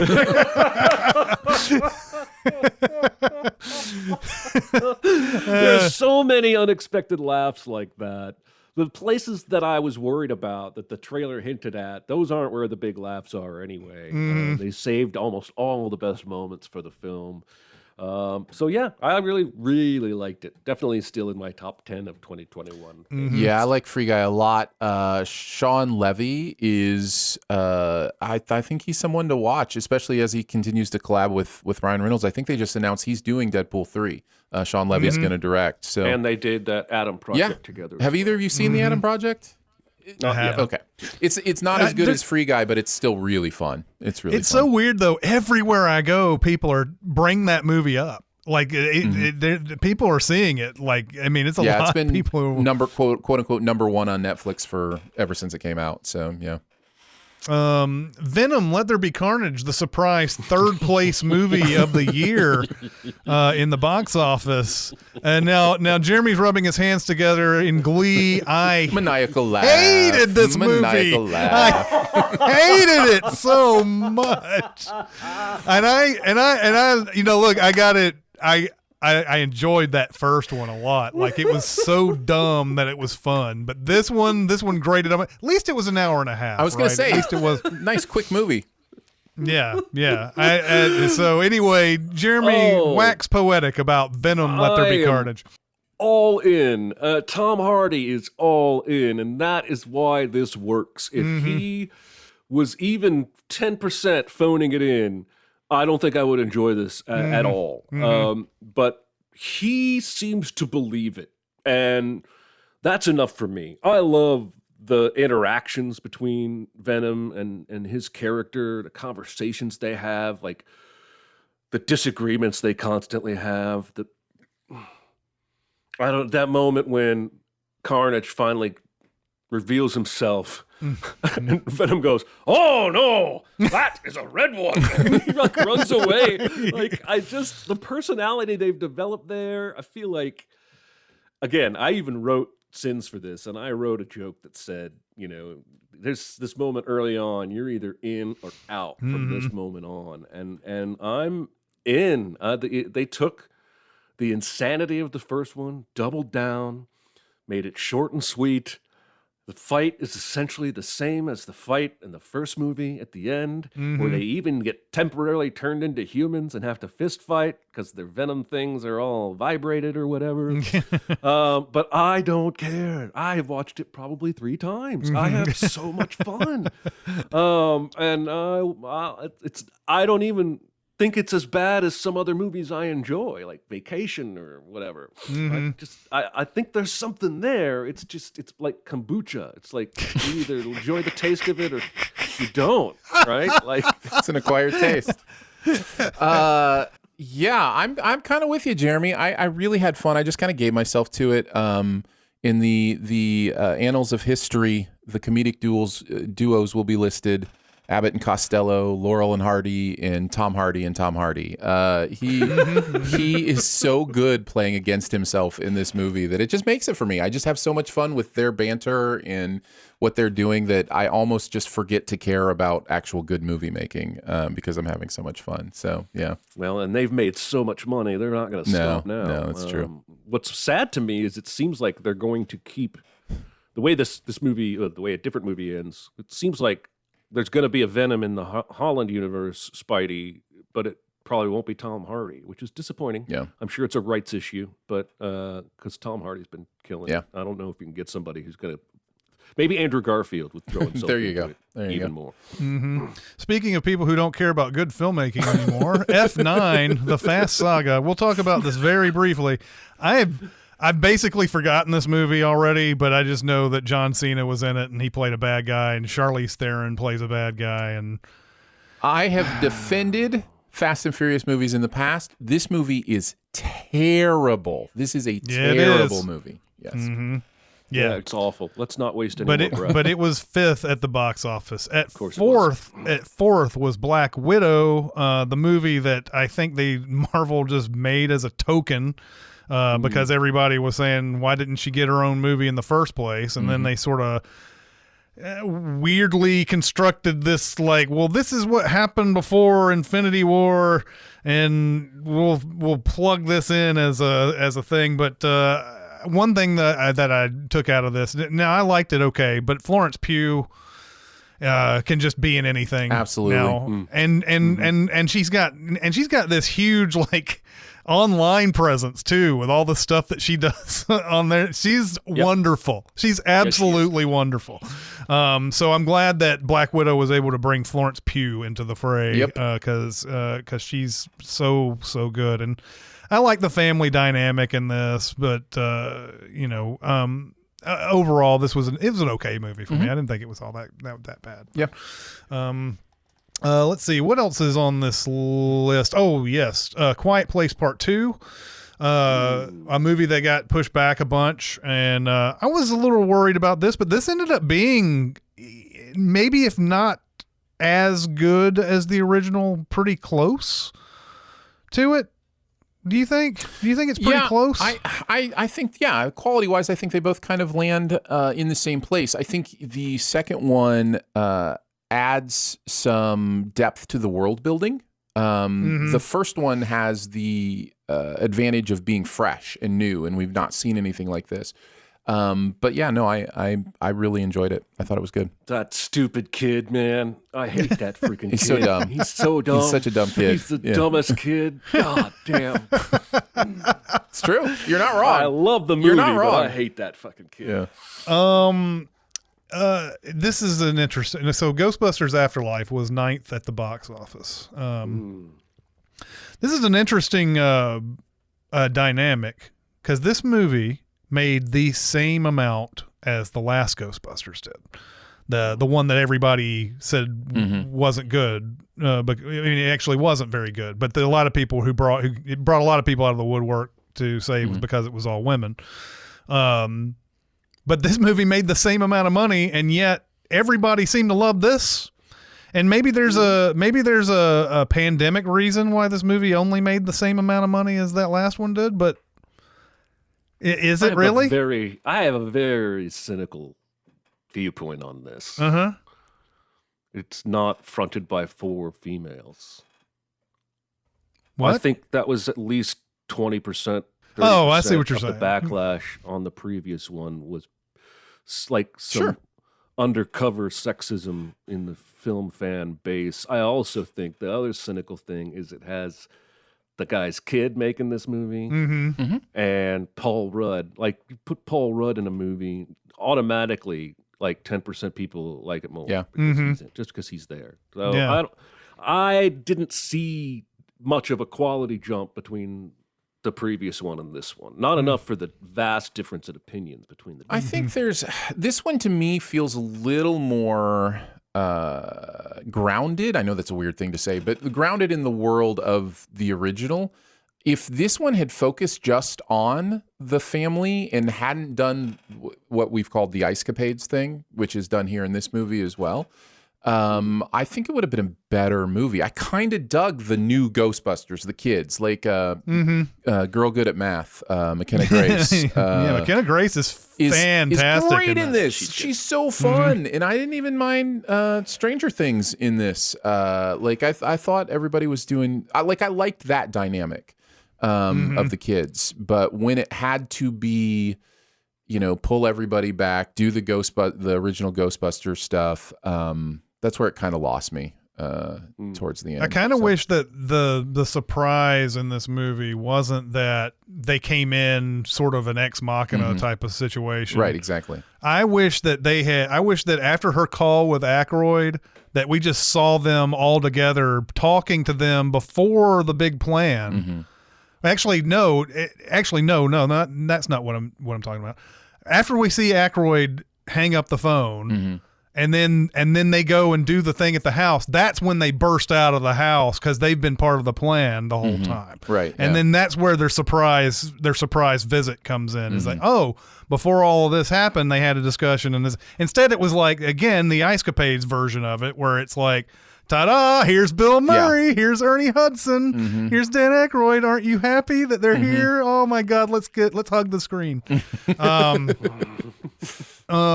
So yeah, I mean, I think I liked this more than that last Ghostbusters, but again, this movie made the same amount of money. Yeah. So like it's maybe there's just that many people who want to see Ghostbusters, and that's the finite amount right there. The other in the top 10, the last one that we haven't talked about is No Time to Die, was 7th this year this is American box office, by the way. I haven't been doing world box office, although world box office is probably pretty close on all of these. The last movie the last Bond movie that Daniel Craig was doing, and they really leaned into that it was his last one, and it really felt like everybody was like, well, this is the best Bond we've ever had. Let's make him go out with a bang. and this is another interminable movie, 2.5 hours of this. And I know that you have a lot of like loose ends, I guess you want to tie up before he makes his final appearance and everything, but I didn't like this nanobot virus thing at all. I thought they didn't really discuss that very, very well. They're basically like, if you got it, you're screwed. What are you going to do? And, and no explanation as to how it works or what, and sort of it feels like a shoehorning in of Blofeld in this movie. So yeah, I wasn't a big fan of this at all. No, the trailer was so good, man. Was it? Like, I thought. I always forget that you're weird. That you're weird. So weird. The trailer was like, this is the perfect existence for trailers. This proves why trailers are great, because it sold me on this movie. I watched this movie because the trailer was so freaking good. And the movie just wasn't very good. Yeah. If I'd have waited and just read reviews, I probably wouldn't have watched it at all. Yep. That's why trailers are terrible, not why they're great. But it is why they're effective. Which I like the song. Yeah, well, there you go. No, I didn't much care for this either. I do think it has its moments. There are certainly moments during this movie where I'm like, oh, that's fun, that's interesting, that's cool. I actually like the way this movie ends, for as much has been made about it. But overall, it's just messy. I don't think the villain stuff works. The villain is awful. Yeah. And I like Rami Malek a lot too. Sure. So yeah, I just think it's a messy movie that doesn't quite work. Okay, so that does it with the box office top 10. We'll go through some of the Oscar nominees, Best Picture that we haven't gotten to. Belfast, another movie I was not expecting to be all that great, really, honestly, even though it had a lot of build up before it had come out. But I really like this, and I think it might be a good double feature with Roma. It's one of those type of movies. It's a more commercial version of Roma, I think. I think that's a good way to say it. It's definitely more and again, it's a tight 90. So it's nice that one of these movies doesn't take forever to watch. I think Kenneth Branagh's a great filmmaker. I think he knows how to tell stories. I wasn't sold on necessarily why it had to be in black and white for most of it. No, not really. But yeah. But it felt, you could tell it was a personal story though to him in the way that he made the film. And again, most films made in black and white don't terribly make much sense to me. But hey, I love Roma, so I should. Yeah. Although that one seems like, I don't know, that one seemed like it needed it, or it was a better choice for it for doing I so. agree. But Belfast was really good. It's more of an episodic type movie as well. It doesn't have this one solid plot to it, but I really enjoyed it. Is Don't Look Up the most controversial movie of the year in some ways? Interesting. It's at least the most divisive, I think. Maybe that's what I'm getting at, is that before this came out, I think I heard nothing but negative about it. And then when I saw it, I not only enjoyed it, but I started seeing a ton of people who did enjoy it. I don't know what we're picking at necessarily here. It does feel like it's the anti-McKay bias, right? I mean, that's what I see at least. There's this, stick to comedy, quit trying to make such serious things.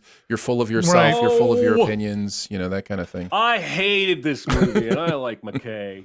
No, I'm not saying that's your reason. I'm just saying that's a lot of what I heard was the McKay, tries to be too self-serious and, healing the world with his comedy. Did with Vice, not at all with the previous one that was good about finances and had the hot tub. The Big Short. Which one was that? The Big Short. Big Short. Yeah. This movie, to me, I know you guys liked it. It felt like it was beating me over the head with cardboard signs that said, "Laugh, I'm being funny." And I did not, except for dude that played the tech guru. I giggled when he was on screen. Rylance? Mark Rylance. Yeah. Rylance. I thought he was hysterical. But no, it didn't work for me. And I can't even, this is not even a Venom 2 for you and me, Chris, where I'm like, because this movie's better than Venom 2. I get that. I can see why people like it. I just don't.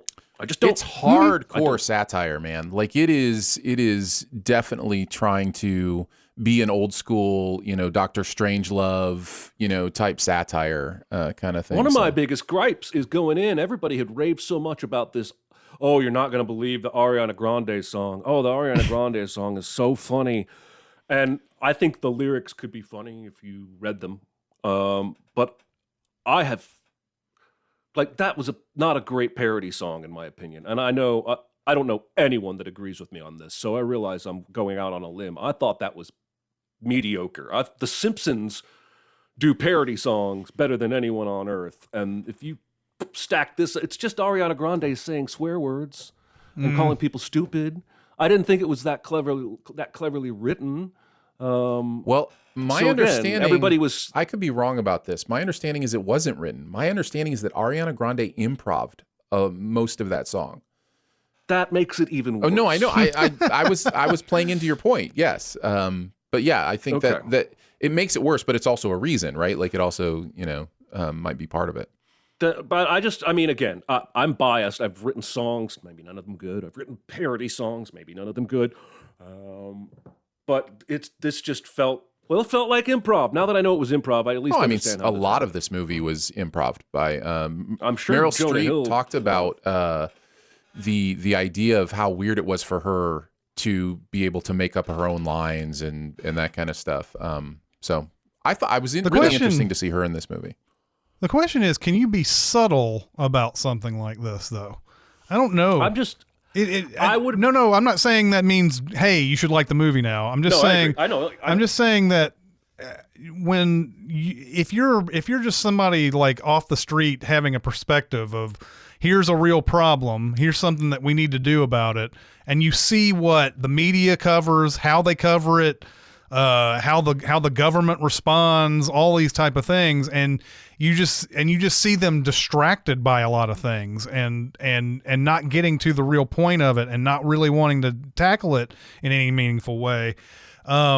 That's sort of what I get from an Adam McKay movie, is that you see a ton of stuff in these things where you're like, why did he show that? It's like, well, that's stuff that we were being distracted by while this asteroid comes down to hit the Earth, so it's definitely a style, and I understand it's over the top, but I think that's just the perspective that the filmmakers have there. I think I just keep comparing it to Wag the Dog, which I think is a lot more subtle. Wag the Dog, definitely, satire. Yeah.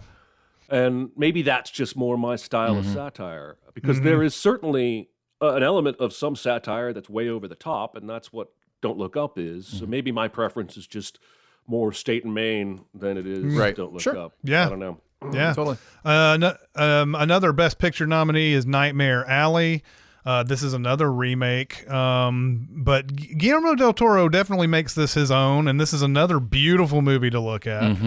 I liked this better than the original too. That might be blasphemous to some people, but I like this better than the original. This is a movie that I feel like needed to be updated, and the first movie is great. But I feel like this is a movie that deserves to be updated. It's not a well-known classic, and to make it now is I think well worth the while. And it just Bradley Cooper again. He has just become a great performer over the years. How in the world did this guy, who was like a second banana on Alias, become this big of a star? It's so crazy to me. He's got a lot more under there than Boy Next Door. My cynical nature is maybe it has something to do with his devastating good looks, but yes, he's quite an actor, and he's really good in this. I've just come to the conclusion that Del Toro and I aren't on the same wavelength. I don't genuinely enjoy of what he thinks is interesting. I just don't find interesting. It is beautiful, but yeah, I'm the same way, guys. I mean, nearly everything. The Shape of Water, wasn't a big fan of. I mean, all of these movies always get that this Ron Howard type of feel from it, where it's like great filmmaker but average movies constantly. And everything looks great almost every time when he makes these movies. But his talent is clear and obvious. They don't hit my sweet spot. Yeah. Right. All right. So I think we're through all. Did Tragedy of Macbeth didn't get a picture? Did not get a Best Picture nom. No, it had 3 nominations, but not for Best Picture. Yeah. I think we've done all the Best Picture nominees, but the Tragedy of Macbeth, since it brought up and everything. A very unusual look at a Shakespeare adaptation, black and white, very spare in how it's presented. Denzel Washington, fantastic in it. It's incredible.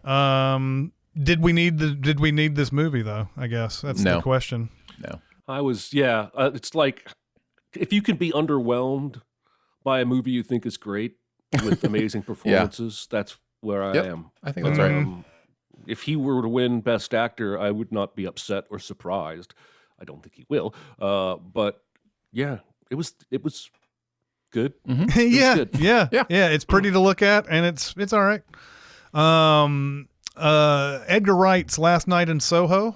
Aaron, I think we're in accord on this movie. I didn't like this very much. No. It is another one where Edgar Wright, man, I love Edgar Wright movies. and he's obviously got a lot of film knowledge that we'll never have.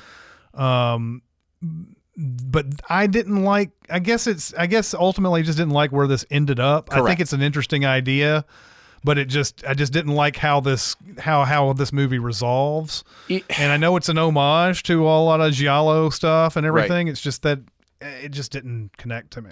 I found myself engaged with what I thought he was doing with some of the themes, about understanding how things change through the years and how it's different now than it was, a while ago, and how you think, the way you have it bad is worse than the way that they had it bad, but put yourself in their shoes. Like, all that stuff was interesting to me.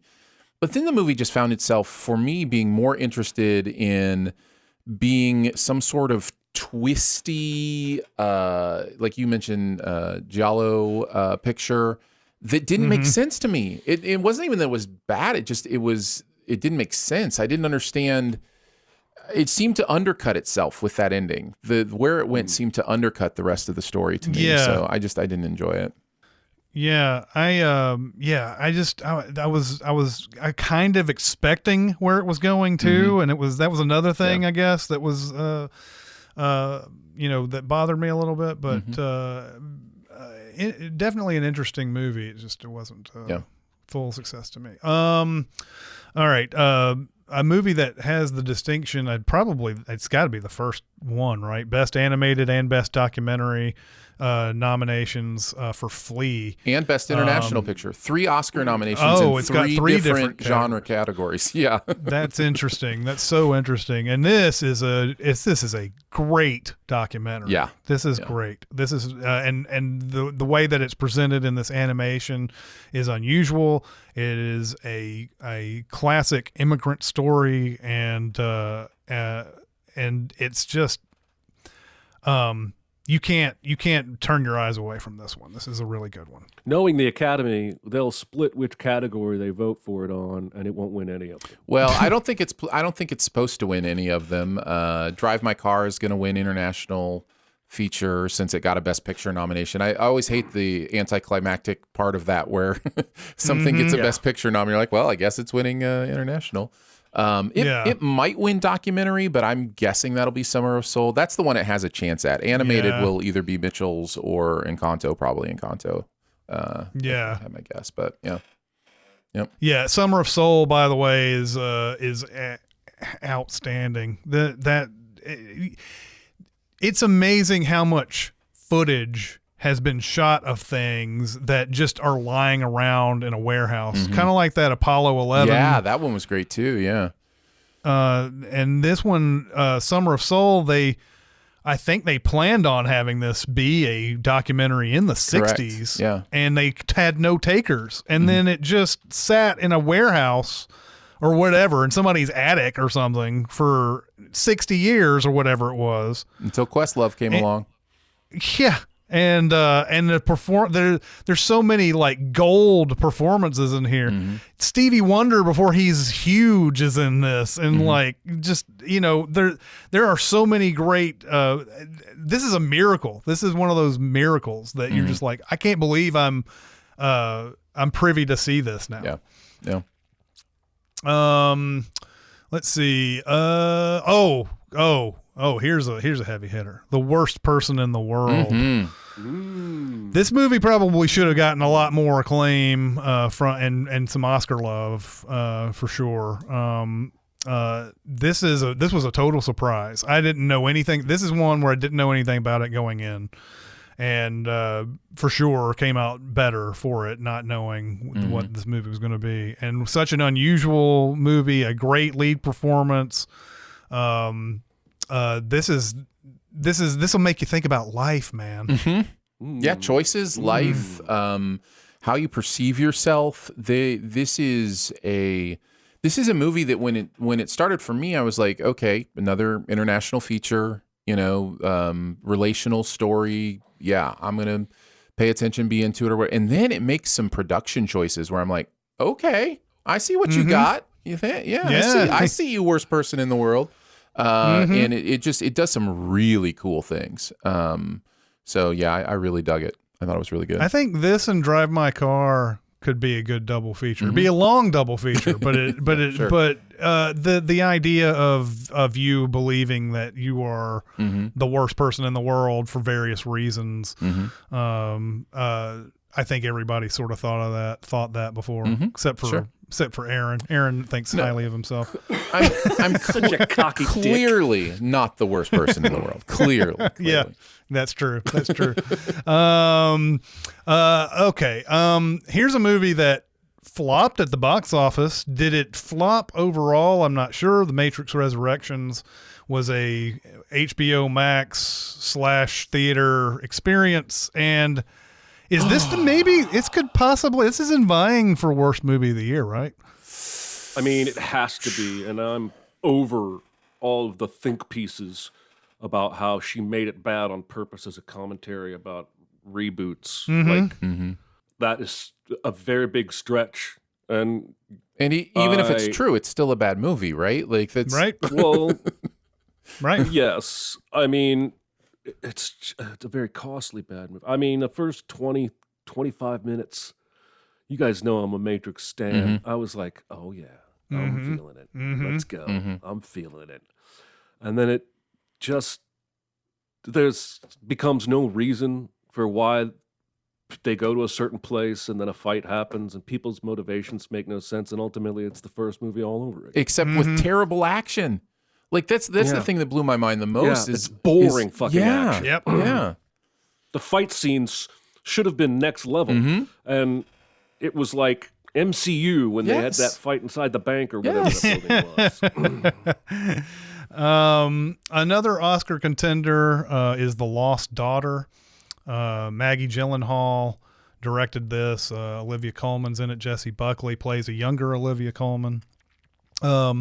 This is another one of those movies where the main character is not a good person, really. A very interesting set of movies this year where people either think of themselves as the worst person ever, or they really are kind of a terrible person, or they have terrible elements to them. You almost, with this one though, the Olivia Colman character is so fully realized as a human being and as a woman, as a mother. I mean, you really feel what Gyllenhaal is trying to do here with that character, that it's so fully realized that you almost don't see it in terms of, is she a good person or a bad person? You're just like, right, this is this person, and you are meant to wrestle with her choices, her decisions. There are some scenes in this that are some of the best horror movie tension I've ever seen, and it's not in a horror movie.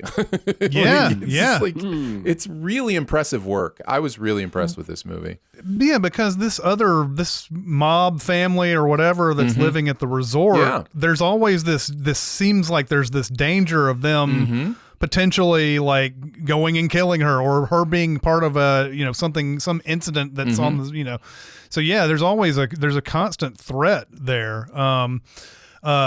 Interesting. I don't know if I ended up liking this movie very much, though. I liked performances again, but there were so many things in it that I was like, I don't know, what was that all about? Yeah. Now maybe if I gave it a little bit more thought afterwards, I probably would have like, oh, okay, they were doing that because of this. But I did end up enjoying it, and a lot of that has to do with you hear a lot about the Roger Ebert's quote about movies being an empathy machine, and I really did feel like this movie was an empathy machine for me to experience what it's like, might be like to be a middle-aged or older woman and to have gone through motherhood, make choices that, I've made based on things that now I regret. Like there was a real element of this movie that gave me a perspective that I hadn't seen that vividly portrayed on screen before. So just like The Green Knight.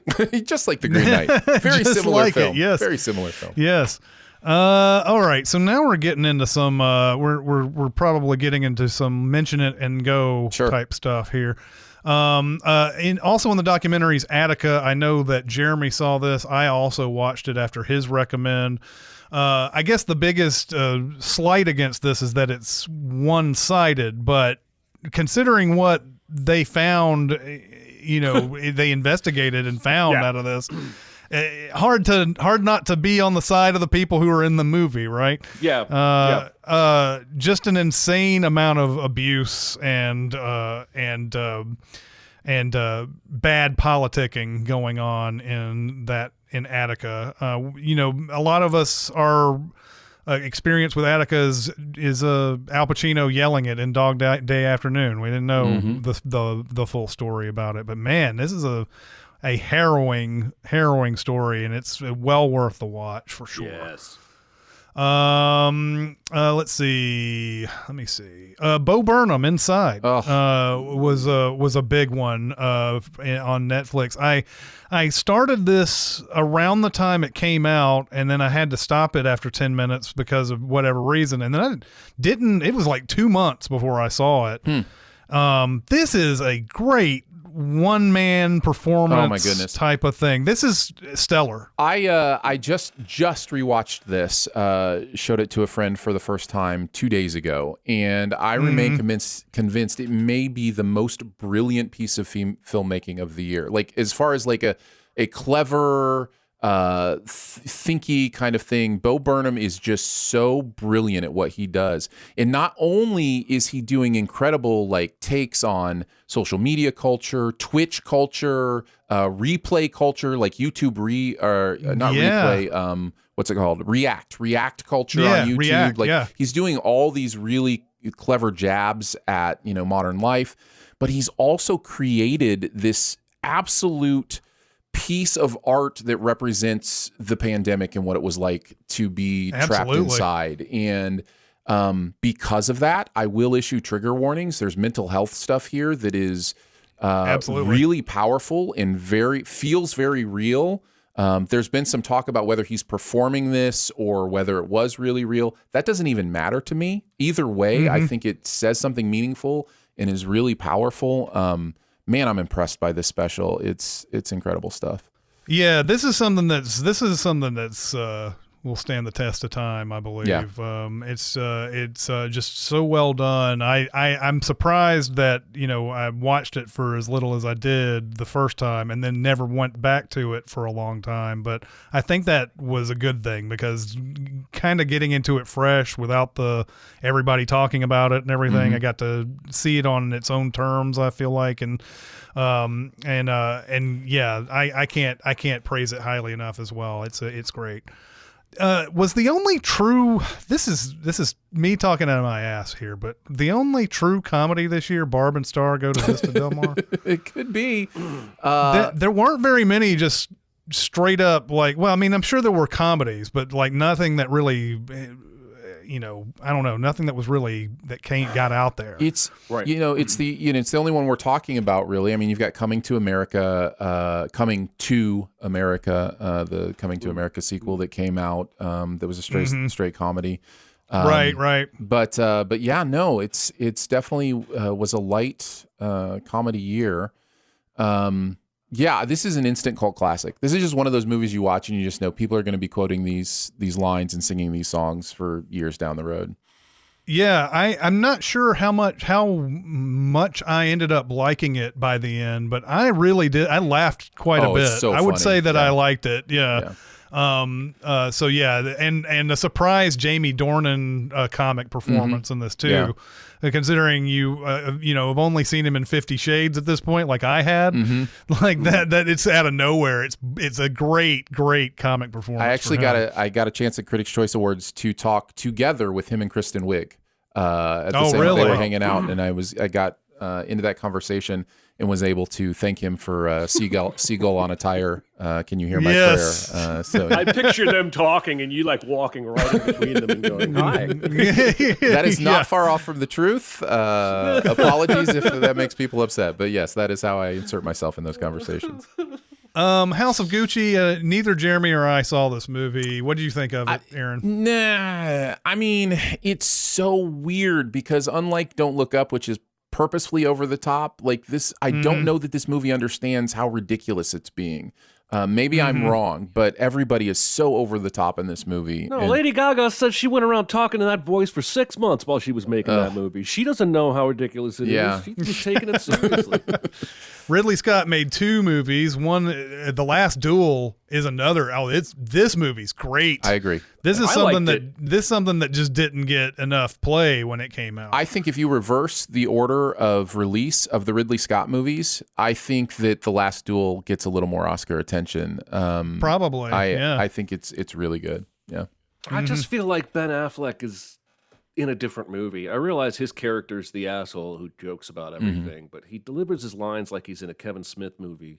And everyone else seems like they're era appropriate. Don't get me wrong. I have only seen it once. I liked it the first time, and then the more I thought about it and the more I started thinking what I think the movie's saying, I appreciate it even more.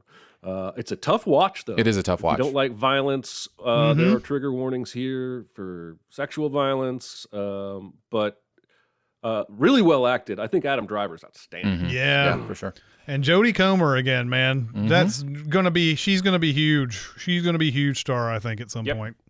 Let's see. All right, now we're really okay. I think we'll talk about Spencer a little bit, and then I'll run down the list. Sounds good. All right. Spencer, another great biopic performance. Kristen Stewart with acting abilities I had never seen her before with ever in this. So I loved her in this. I love certain aspects of this. I don't know if I like the movie totally, like completely, but I loved her in it. For sure. This movie really grew on me very quickly. I came out of it liking it, and within a few days I was like, no, I think I love that movie. Like the more I thought about some of the scenes, some of the work they're doing with just the overall idea of her life as a horror movie is really, really interesting to me. And I really loved it. I'm fascinated by this director. He made Jackie, and then he made this movie. Both movies are about high-profile first ladies, so to speak, being, looked at on one specific weekend of their life. And I wonder if he's creating a new genre of biopic, like a microcosm biopic. Where instead of seeing Princess Di as a little girl and then a teenager, we just see this one weekend. But in that one weekend, we get a lot of what we need to know about how hard her life must have been. Yeah. And Kristen Stewart blew me away. Again, if Chastain wasn't also deserving, I would probably be pitching fits that Kristen Stewart isn't winning more. I didn't know she had that in her. Yeah. I do think I like this particular biopic style more than the one where they try to encompass an entire person's life in 2 hours. To put them in a situation that, it's only a week or a weekend or whatever, is, I think, a better choice. And it happens with being the Ricardos. I think that's, that it happens with that. So I do prefer that overall. Don't need to talk about Jungle Cruise too much. It sucked. Godzilla vs. Kong. It sucked. Yep. Halloween Kills. It sucked. We've entered the Candyman, it sucked portion of the proceedings. Right. Candyman was good until about the last 30 minutes of the movie. I really, really liked it for a long time. And then the ending happened and I was like, what is this? Yeah, come on, guys. You had something really good going here, and you fucked it up. Yep. Nobody, the Bob Odenkirk actioner, really, really fun movie. Yeah. This may be the best Taken clone since Taken, and it's better than Taken. This is one of my very favorite older guy beats ass that you didn't know could beat ass movies that has come out. A lot of it's the humor that is infused into the action, like that. When he's banging the guy's head against the call button for the bus, and it cuts to the front, and it looks like somebody's ringing for the bus to stop. Yeah. Really, really, really good stuff. I just bought Odenkirk's memoir. I don't know if you guys knew he just put out a memoir. I didn't know that. Was that in progress before he collapsed on set, or was that something? The memoir contains stuff about his collapse and recovery. So I think it was either finished after or started and finished after. His heart thing is not the same as mine, but I remember when that happened, and apologies for those who don't know my story, I've also collapsed from a heart thing and was out for a while. But I just all of a sudden, like, those things happen with people you hear about, and it's like, oh, now I'm connected to you. Like, I feel that way about Bob Odenkirk now. Just the fact that it happened where there were people around who were able to help him. That was the same with me in a different circumstance. Neither of us might be here. And so, yeah, it's interesting how those things happen. The Suicide Squad, which was way better than the original Suicide Squad James Gunn did. This was a lot funnier and more upbeat and whatever. Has one of the greatest comic action scenes of the year in it for sure. Didn't really register with a lot of people though, I don't think, in the end. Well, I think it suffered a little bit from the pandemic, but it definitely underperformed per expectations. But the critics loved it. And so I think it's going to continue to be one more step on the ladder up for James Gunn. Yeah. I loved it the first time I saw it. And I got so giddy the second time to watch it. And at that time I was like, oh, I just kind of like it a lot. I'm not sure it's got a lot of rewatchability for me. But it is an original film from start to finish. Yeah, that's for sure. And then spun off into The Peacemaker, which people really love too. So, I like The Peacemaker more than The Suicide Squad, in fact. Not that would be a surprise to people who've heard me talk about The Suicide Squad, because I didn't like it as much as a lot of people did. But The Peacemaker seems to have more time to do what Gunn does with really developing more of the human aspect of these characters, even as he's being ridiculous and over the top.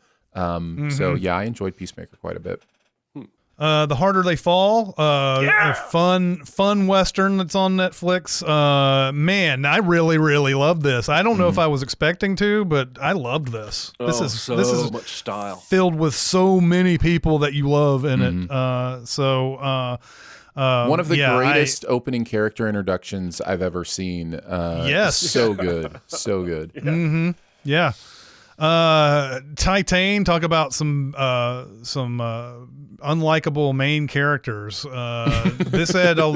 This was controversial, I guess, because it was showing women as violent people or whatever, but like that didn't really bother me all that much.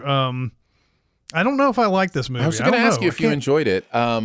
It's really, I'm just going to use the word weird because I don't know what word to use, but it is, the premise of the movie is a very strange, out there premise. And I'm not sure that the movie completely fills what it's trying to do with that premise. I think it's trying to be an allegory. I think it's trying to do, say some stuff. And I'm just not sure the movie ever does that beyond just being like, hey, look at this crazy, gross thing we can do at this point, kind of thing. So yeah, it's very violent, but it was one of those. I thought that was interesting. It was worth watching. Yeah. Mass. That's a movie that I almost forgot about, but what a movie that is. Holy shit. I think this is the most underrated movie of the year. I don't understand why it's not like cleaning up at award shows with these 4 performances. I can only assume it's the director, first time, just, that it didn't get pushed right. Man, what an incredible film. Oh my God. And it leaves you hanging for so long as to what this is actually about. For just a little background on it is that there's 2 people who show up to a church. We know that there's a meeting of some sort happening. The people who are at the church are like trying to make everything just perfect for something. And you're like, okay, are these important people? Are they, what's going on? And then another 2 people show up and they have like this kind of like back and forth nice discussion, this sort of getting to know you, small catch talk. up, chit chat. And then you find out that that the word mass has a lot more meaning to it than just a churchy, connotations. And I think I will leave it there for people who want to see this. This is stunning movie. This is absolutely fantastic. I'm surprised we don't talk about it more. Swan Song. Did something happen with this movie? I saw it and I liked it. But what is it about this that didn't connect? I feel like it didn't connect. I think it just got buried in the end of the year shuffle. It checks a lot of my boxes with like future technology. This is the closest I've seen to like oh yeah, that could be the future kind of movie since Her, actually. Right. So I love that stuff. I think Mahershala Ali is typically great. He's great here, as always. Yeah, as always. I think it just got missed. I think a lot of people just missed it, but it's a really interesting philosophical look at the moral ramifications of certain technologies. Yeah. And now some on your list, I think, are either I think The Father came out in 2021 for sure, but we talked about it, didn't we? Did we talk about this? This is why I put it here, just in case some people listen to the Best of 2020 episode and were like, oh, you didn't talk about the 2021 movies like The Father, those kind of things.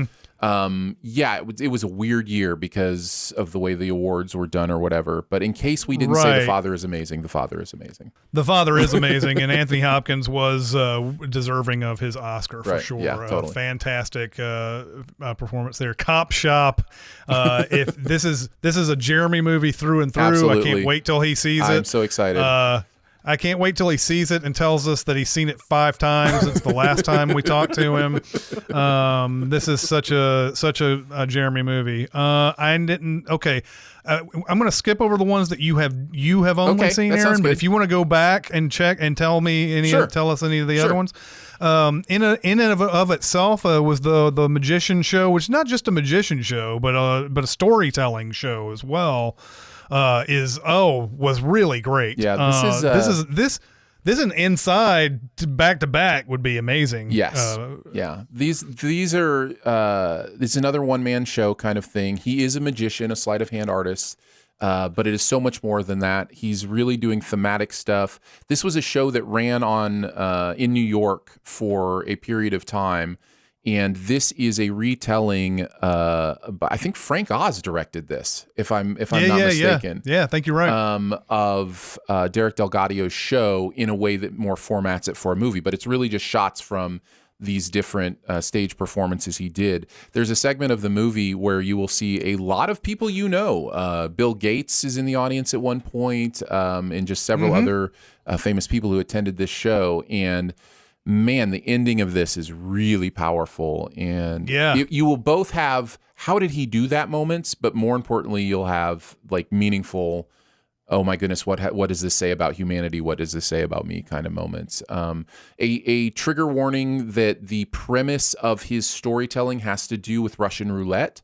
But there is no, it's obviously a stage show, so it's not like it's portraying anything in that way. Yeah. So, yeah. Cruella, I didn't see it, but you and Jeremy did. Anything to say about that? It's good. It's better than I expected it to be. She's having a good time. Yeah. She's having a blast, and I think that's enough for you to enjoy the film. It's too long. But yeah, it's okay. Yeah. Parallel Mothers. I enjoyed Parallel Mothers, except it feels like there's 3 movies he wants to make in it. All at once. I thought Perpendicular Fathers was a lot better. Right. I think it was too. It's so easy, but it's so good. It's so good. Oh, that was great. But we've seen. I don't know if it's I don't know how spoilery it would be to say what this movie's about, but we've seen movies with that theme before. And but I think it's really good for the most part, but he seems like he's got more on his mind through it, which I'm like, I don't know if he needed to go this direction. I don't know if he needed to go that direction. At the end, he's got this disclaimer, like this is about, the Spanish Civil War and all the bullshit that went on down there. And you're like, huh? Like, I mean, yeah, that's a movie that needs to be made, but you made something else. So I don't know.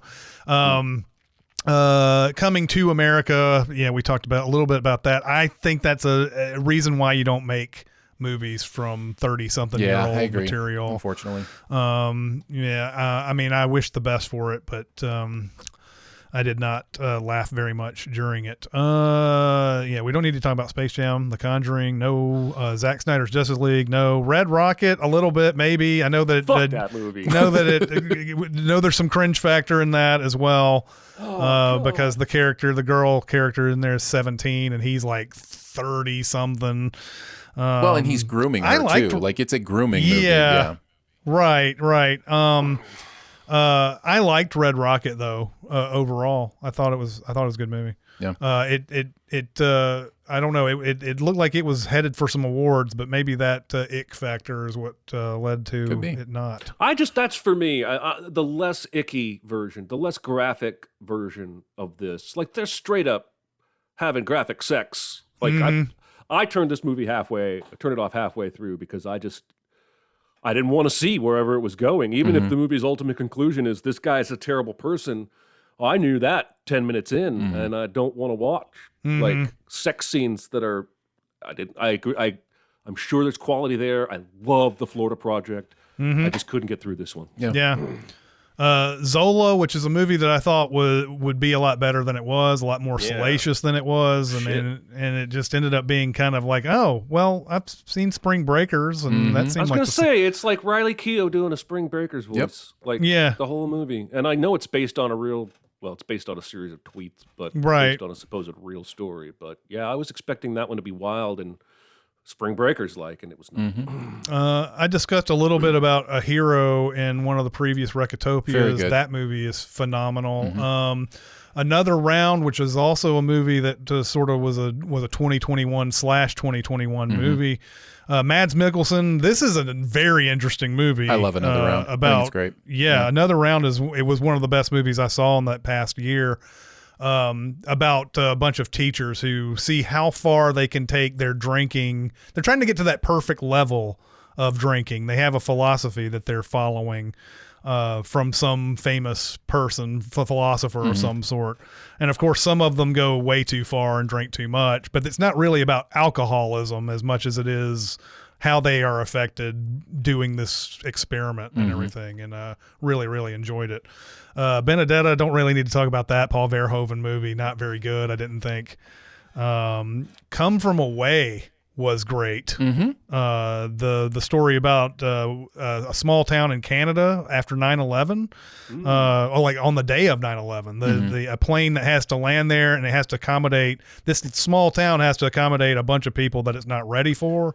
Well, it wasn't just one plane. I think there were several planes that had to land there because they weren't allowed in U.S. airspace, and so they had to land. All these planes that were coming over that day had to land in this one tiny little airport.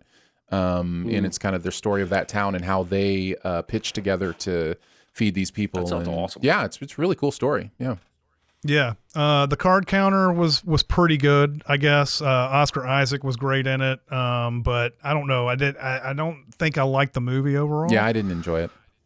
The French Dispatch is a pretty good Wes Anderson movie. It's there's I think 2 good stories and 1 okay story in it. The painter, the prison painter story is my favorite. I think it's incredible. That's the best for sure. Yeah. That's the best one. Let's see. The Many Saints of Newark, which was the Sopranos prequel movie, not very good at all for me at all. Nope. The Painter and the Thief was a documentary that was also in that 2020-2021 slash. Someone who is a painter contacts a thief who was caught and has an interview with that person. So that's a really interesting dynamic, a really great documentary, well worth watching. Agree. Okay, go back, Dicer, and tell us anything else we might have missed. So yeah, these will be my final recommendations of movies you two might like that neither of you have seen. I have 4 of them. One is I Care a Lot. This is Rosamund Pike stars in this, and this is basically... I've never seen this type of character played this directly by a female lead. There are plenty of these types of like characters in these situations. I'm trying not to give anything away about the plot, but that we've seen male kind of characters like this, but I've never seen a female character like this.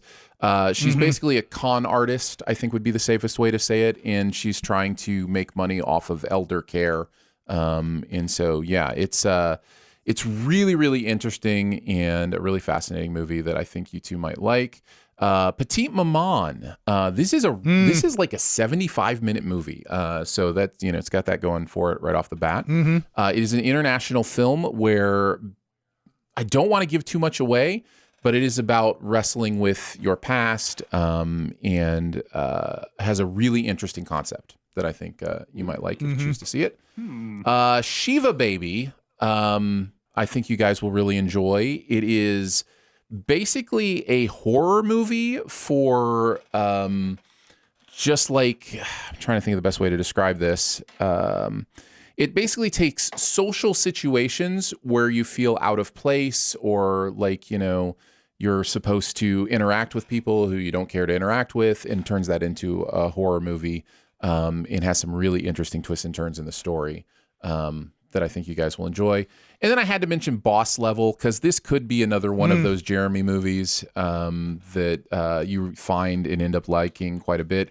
It's Frank Grillo as the main character. Oh, stupid Mel Gibson. And yes, and stupid Mel Gibson is in it as well.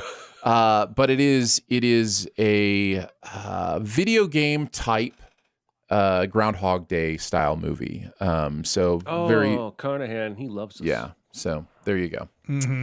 So yeah, that's all right. So time to, I think, vote on what our favorite movie of the year is. Who wants to start this off? I can start just because mine is obvious. I think anybody who's listening. Not to me. You don't know mine? I don't. I've written down 6 different titles here. I think I know it. I think the best movie of the year is Tick, Tick, Boom. That would be my first vote. Okay, I got that right. Yeah. Okay. Right. Okay. Well, I'm going to go. rounds. I know this is much to the chagrin of some people in chat because I've heard all the negative talk, but The Power of the Dog is my favorite movie Nice. of the year. Man, you guys, I got you both right.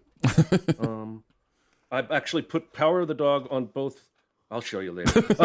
My number one is Being the Ricardos. I've been wrestling for 3 weeks with this. Because I believe my experience is so different than most people's. Being the Ricardos gave me what I think Mank gave everyone but me, which is an old Hollywood behind-the-scenes story that I was still able to connect to my modern life. I just feel like there's so much going on here, and I recognize not everybody thinks this is the best movie of the year. It's not even nominated for Best Picture. But again, I feel the reverse of the Trial of Chicago 7, where everybody seemed to think that was one of the best of the year, and I was a little bit bored.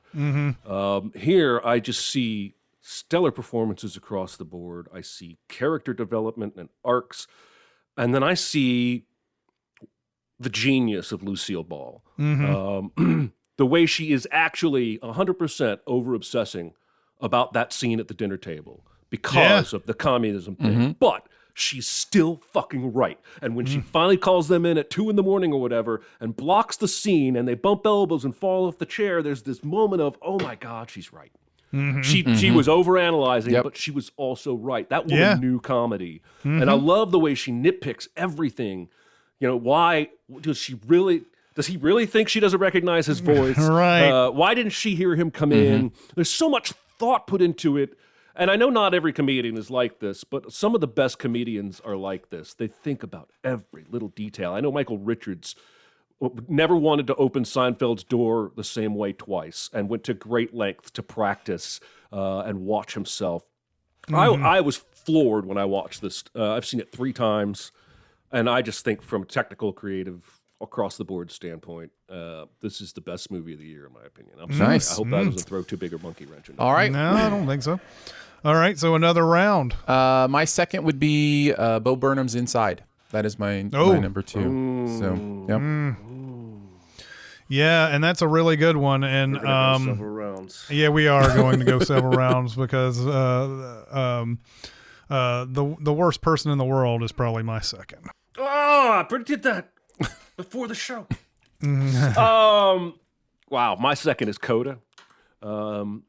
and we are now headed for round 3. I think everybody listening now or watching along live knows how much I love Coda. So there you go. Yeah. My third choice will be the 7th movie we've mentioned in 7 picks. My third choice is Dune. I predicted that too. I got it.